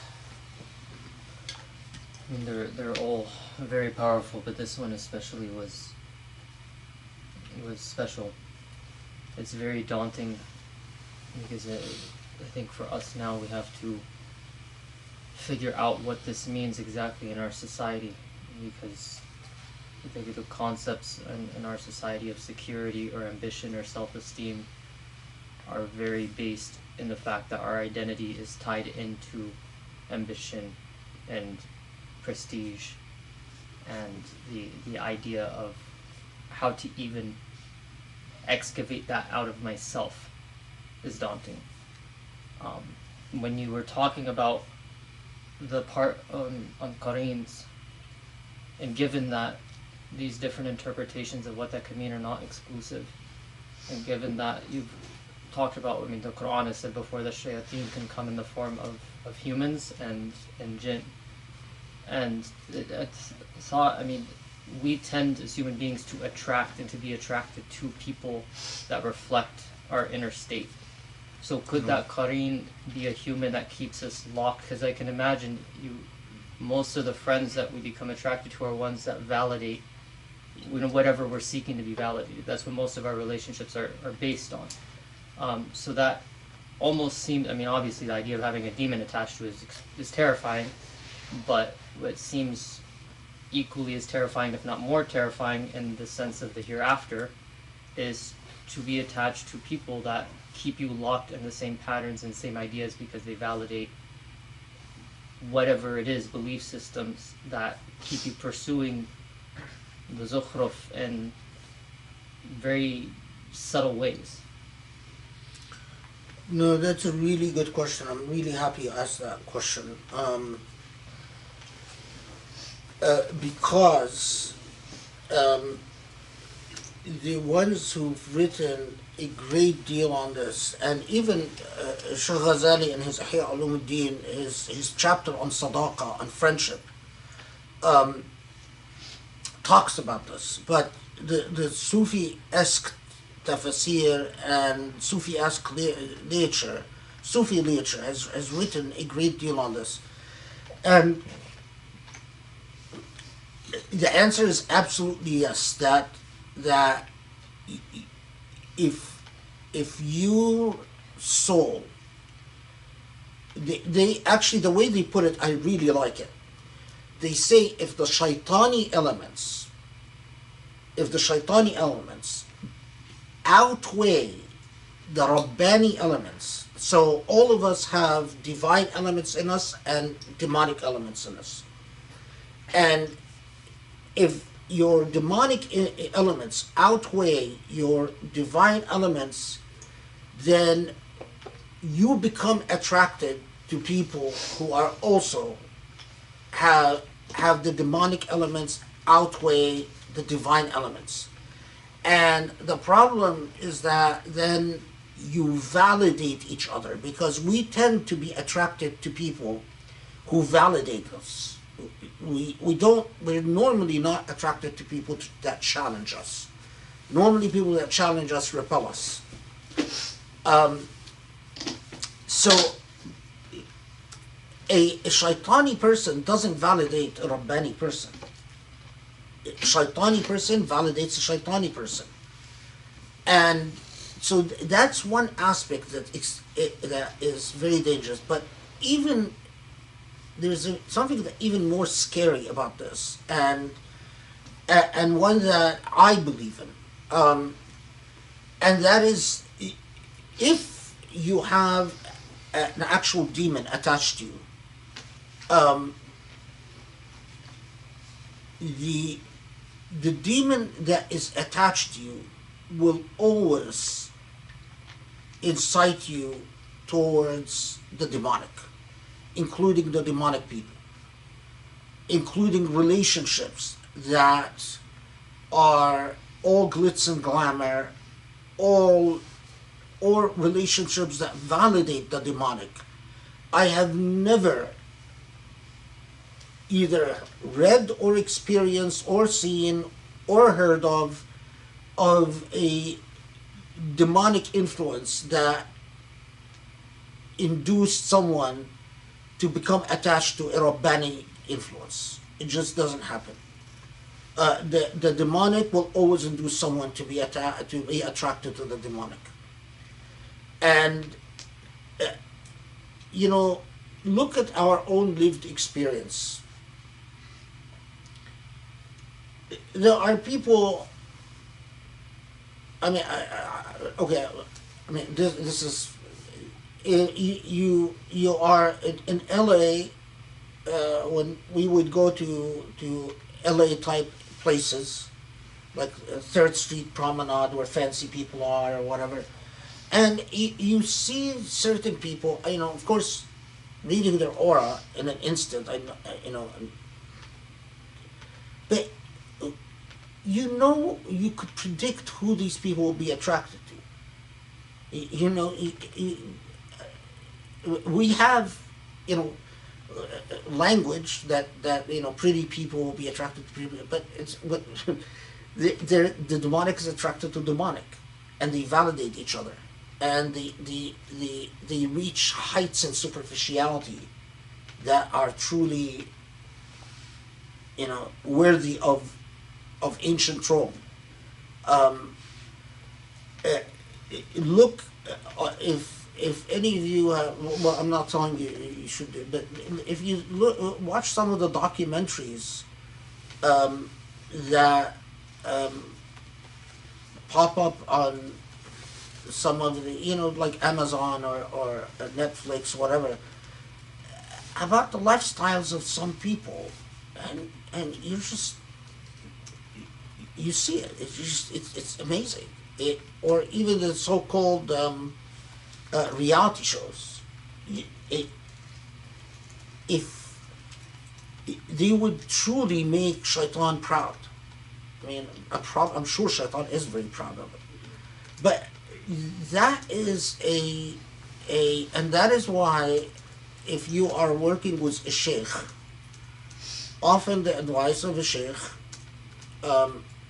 if you want the journey, to really walk the journey, and the sheikh knows that you are really committed, and he will say, begins with severing your relationships.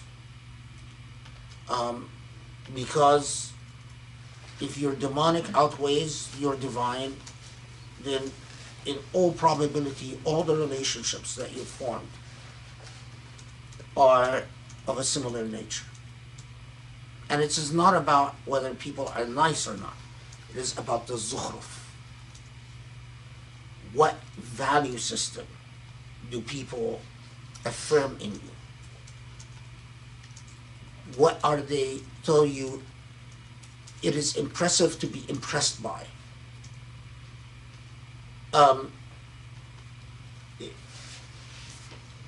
When I was growing up, there were still parts of society. I don't know if it still exists back home. Probably, I don't know, because back home has also become very corrupt. But I've known people, when a guy, for instance, had decided to dump his wife of 20 or 30 years and go off with someone. I know it was still in society a lot of people that would say, okay, if you're going to treat your ex-wife or your old wife this way, you're not welcome in our home. Or another one, I remember this thing when a guy wanted to take a second wife and basically gave his first wife, either you accept this marriage or I'm going to divorce you. So many people, it's like, okay, you and your new wife, you're not welcome in our home. In this society, when I've noticed how, and even now in modern Arab societies, it's like this, it's the same thing. If someone says, I want to divorce my spouse, their friends, it's like, oh, I support you. And their families, I support you. It hasn't become about virtue anymore. It hasn't become about right or wrong anymore. It's not. No one thinks it's like, well, no, this is not right because of your children. Your children have rights. You can't. But no, the whole system works to validate your indulgences, and that's all a part of it. It's like all the children will be fine, and we all know that they're not going to be fine. We all know what happens to children in broken homes, and we all know what, the misery they go through, and yet.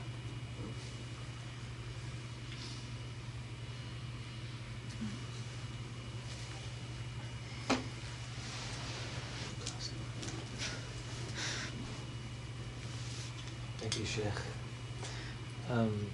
My question is about al-Kitab in this surah. You've mentioned before that it refers to the immutable, unchanging core of revelation.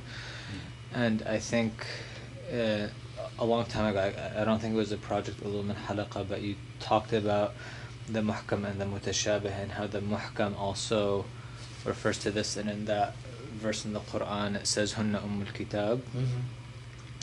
But the way that this verse is written, it's because it says innahu fi kitab ladayna la'aliyyun hakim. So innahu, the pronoun, refers to al-kitab or al-Quran, right? But what does it mean fi kitab? Like, what's the preposition doing there? How does that? Can you repeat the question? I don't know how to repeat that question. Give us an idea. I mean, it's sort of the to make it more accessible, I guess, or would say,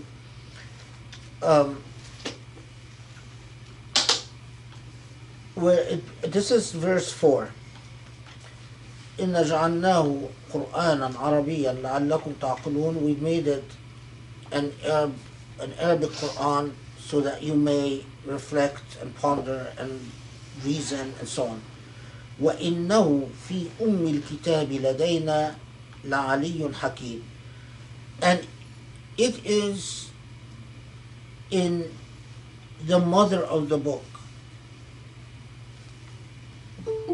And لدينا here, there's a big grammatical discussion about the word لدينا. Is it saying that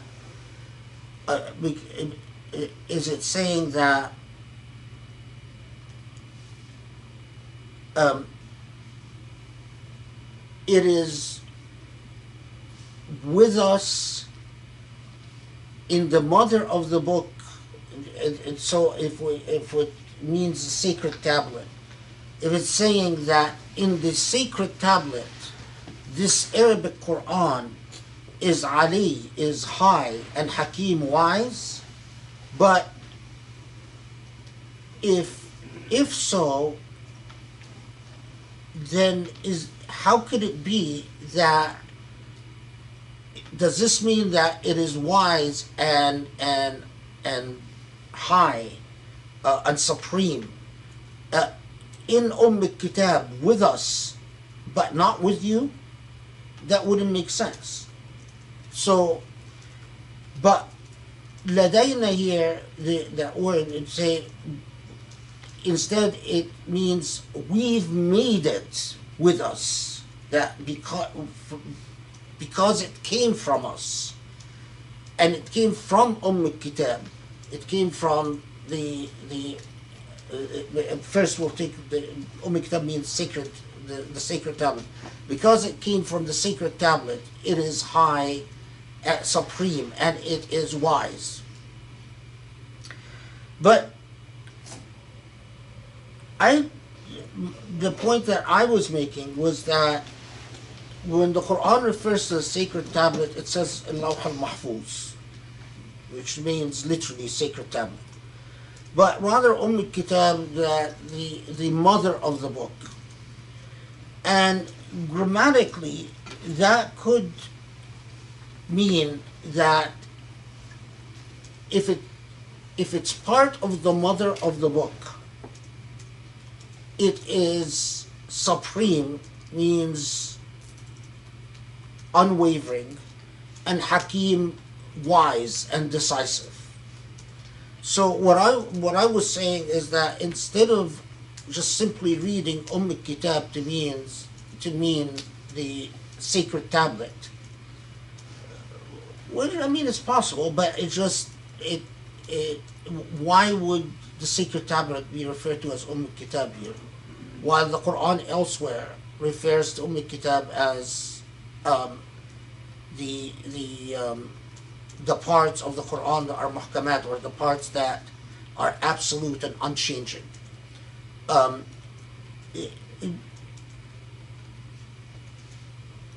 You can read this verse in this context to say that if it comes from Kitab, if it's part of it's like saying if it's part of the heart of the Quran, then it is supreme and most wise. That's another way of saying it, that if it comes from the heart of the Quran, if it comes from Kitab, if it comes from the core of the Quran, and the core of the Quran, in my view, is the muhkamat, the parts of the Quran that are not talking, for instance, about how do you treat the wives of the Prophet. Although that, as we will, inshallah, when we get to that part, although that way of understanding the Quranic discourse is unusual. I mean, a lot of people would disagree, or the traditional approach would disagree. But we'll leave that question, inshallah, when we get to it. Okay. Any other questions here? Okay, I'm going to combine a few questions because I think they sort of get at the heart of the same thing. First, how do we strike a balance between enjoying the beautiful things in life without allowing it to take over our purpose and relationship with Allah? Second, my son is a freshman in college, getting interested in stocks and starting to participate in GameStop stocks. I feel it will teach him greed in the long run, and I am opposing it. Can I justify my answers according to Islamic ethics in this aspect? And then, Assalamu alaikum, were there steps or guides offered by the Sufis to guard the self from attachment to the glitter? Perhaps you could share with us an example.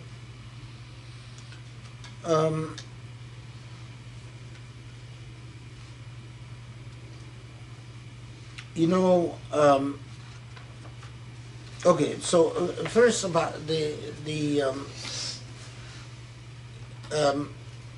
what's GameStops?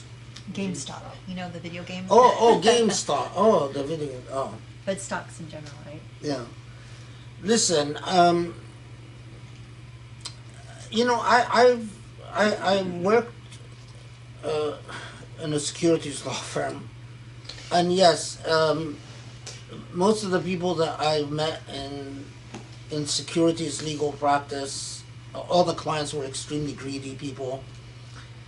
But it's not. It doesn't mean that if you trade in stocks that you, because there is some stock trading that is highly speculative and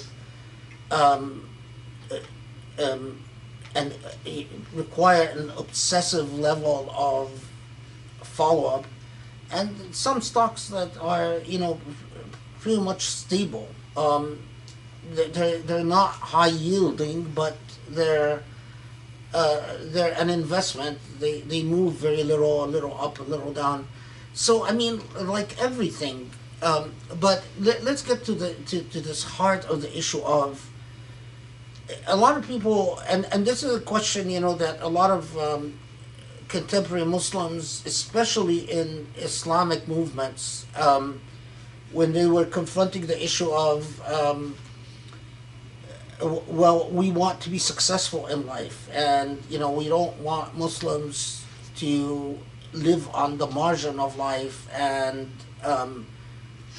not be successful and so on. One, we should always encourage our children and ourselves to pursue what has meaning and what benefits humanity rather than what simply makes money. That's just as a principle. So encourage your children to not come up with,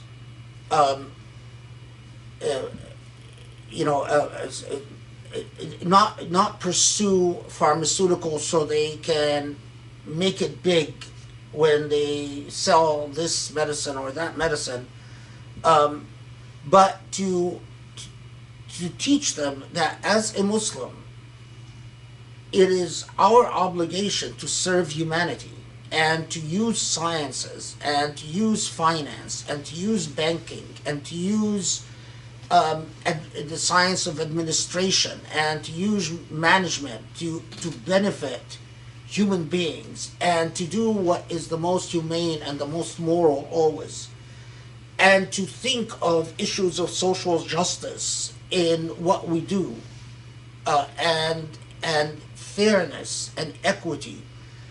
Now, what if what you do, despite your focus on the right things, you're making a lot of money? My answer is always the same. There's one sure cure for that is a very powerful counter to materialism, and that's giving. Giving.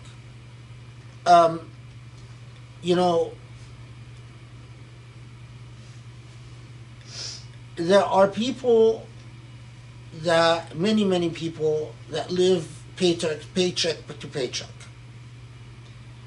There are people who will only feel safe if they have $5,000 in the bank.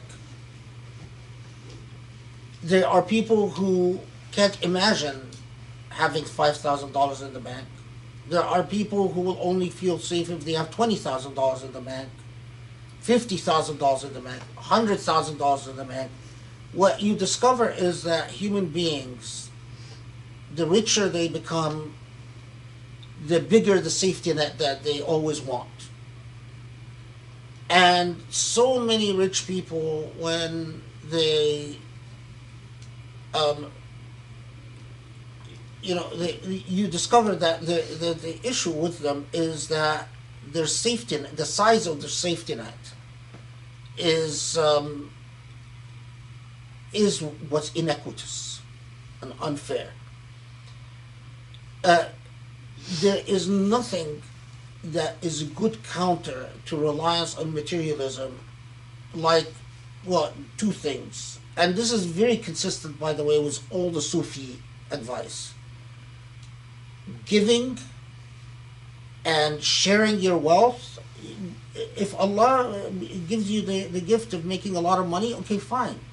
But share it. Share it and share it even when it makes you uncomfortable.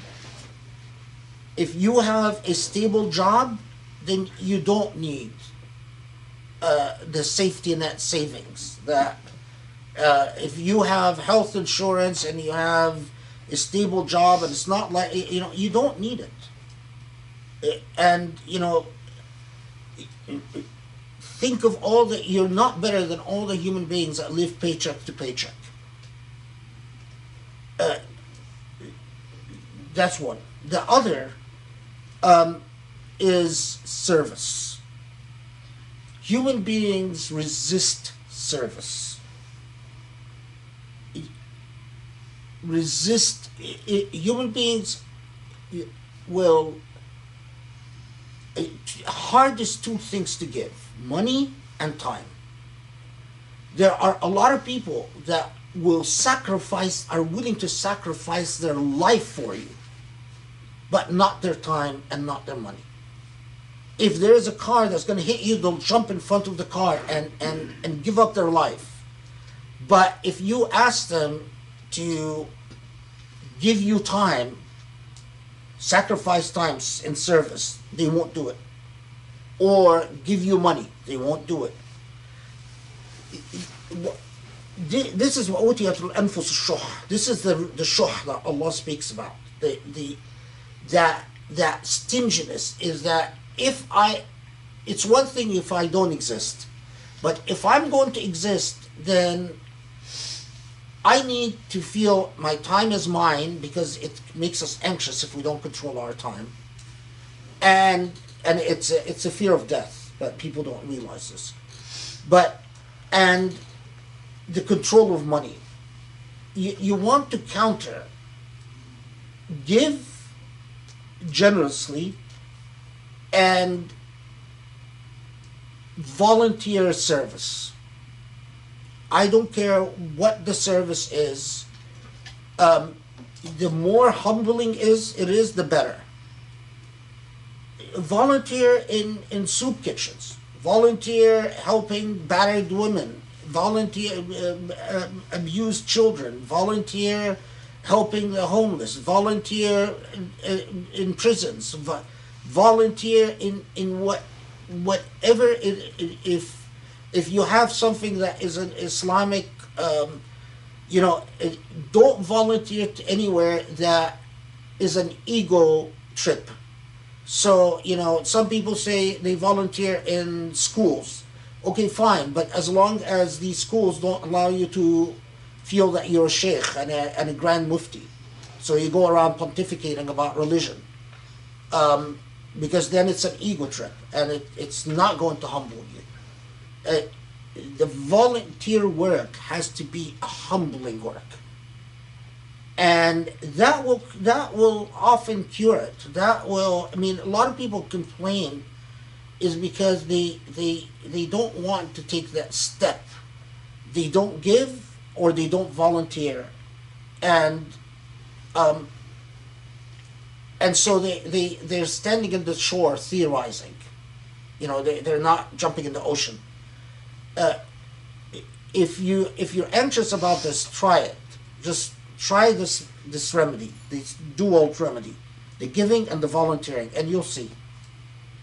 You'll find that all the Sufi advice given over the centuries comes true automatically.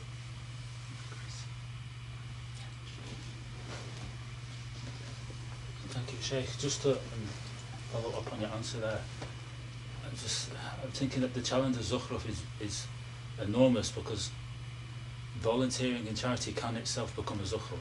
If you stop feeling pride, or you stop feeling happy about it.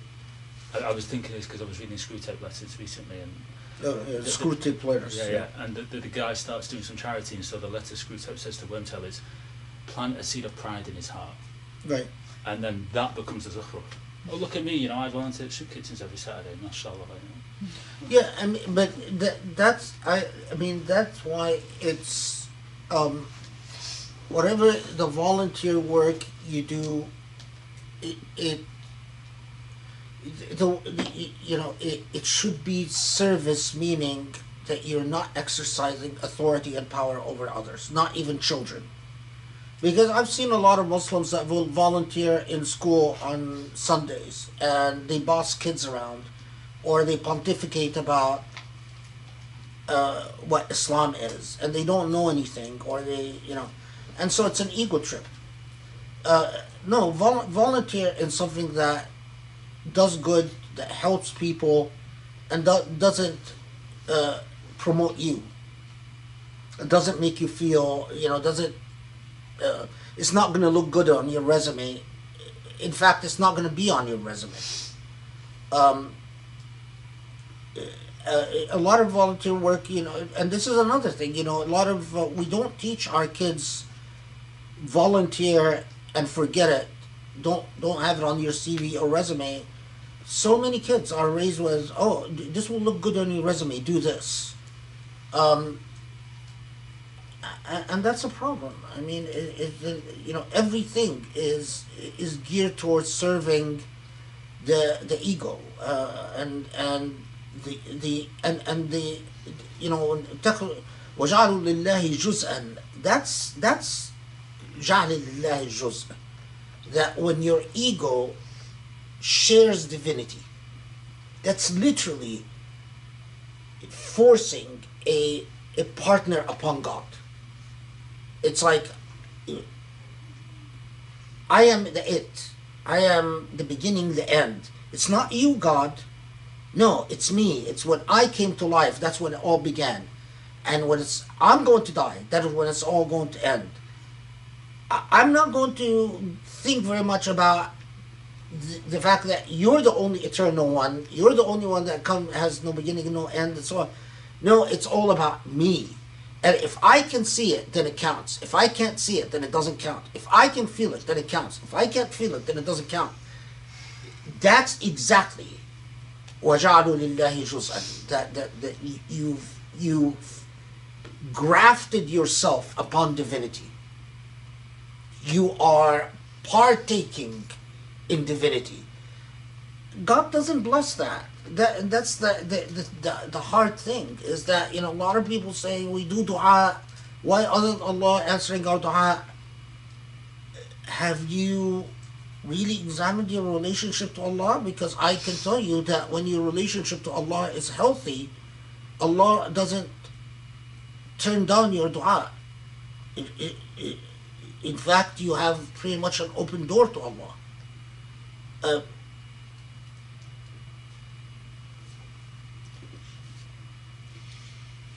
Okay, well, we're getting down to our last couple minutes, but there are two questions that I thought I could just throw out. Maybe we could do a very quick answer. One question: thank you for always bringing the Quran to life. The question is, in authoritarian settings, we oftentimes place emphasis on the ruler or the pharaoh, but is there a shared responsibility on society or members of society, for example, the nobles, pharaoh's people, to actively fight corruption, or else you're aiding corruption and authoritarian rule? And I mean, you just gave a whole khutbah on this, so if you haven't seen it, I just wanted to point out this last Friday, he addressed that exact question. I don't know if you wanted to add any more to that.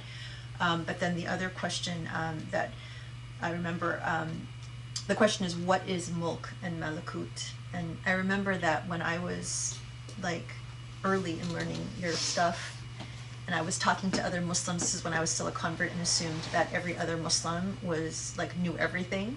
And so I was saying, oh, you've heard the terms mulk and malakut before, right? And they hadn't, obviously. So just for the benefit of people who are not familiar with those terms. Yeah, the first question, I mean, I'm not, because I've talked about this in the khutbah, and I've actually quoted Surah Al-Zukhruf, and so much of what, I mean, to be quite honest, it's so much of what has defined my life is this precise issue.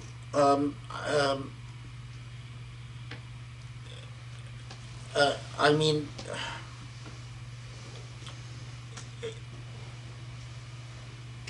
if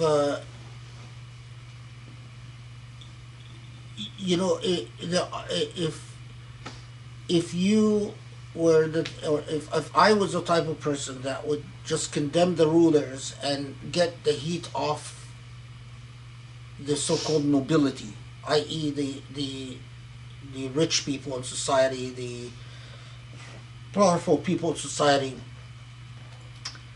definitely my life would have been much easier. I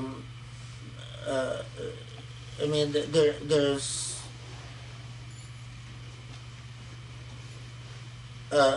there's a tendency for wealthy people to like those who stroke their egos and become very irritated with someone who doesn't stroke their egos. And someone told me, well, a lot of people told me, that you're never going to please the powerful and wealthy if you don't stroke their egos, and that's the difference between a good fundraiser and someone who doesn't raise funds. So I guess, yeah, that's why I've always been a flop in raising funds. So I refer you to all the khutbahs and all the writings that have been the pain and agony of my existence. The second question, Mulk. Yeah, there are what it's confusing for a lot of people is that malakut is often in non-specialized writing will sometimes be used to describe the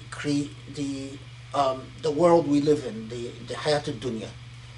But in a genre of literature and in the usage that I've adopted a long time ago, the malakut refers to the realm of Allah subhanahu wa ta'ala, to the arsh, the throne, and the malaikat al-arsh, and the angels of the throne, and everything that is within the dimension of that kingdom. That's the malakut, and the mulk is all the material existence, whether that material existence is seen or unseen. So the jinn living on this planet or other planets are part of the mulk, while the angels that come into our world and go back to the throne are part of the malakut. And does it make a difference? Yes, it does. But that's a different topic for a different day. Okay. Thank you. We're out of time. It's a little bit before 9. Thank you so much, everyone. It was wonderful to be with you, and inshallah, we look forward to seeing you this coming Saturday for another halaqah. Inshallah, at, I don't know, we'll say the time, 5 or 6. Okay. Have a wonderful rest of the week. Assalamu alaikum. Assalamu alaikum.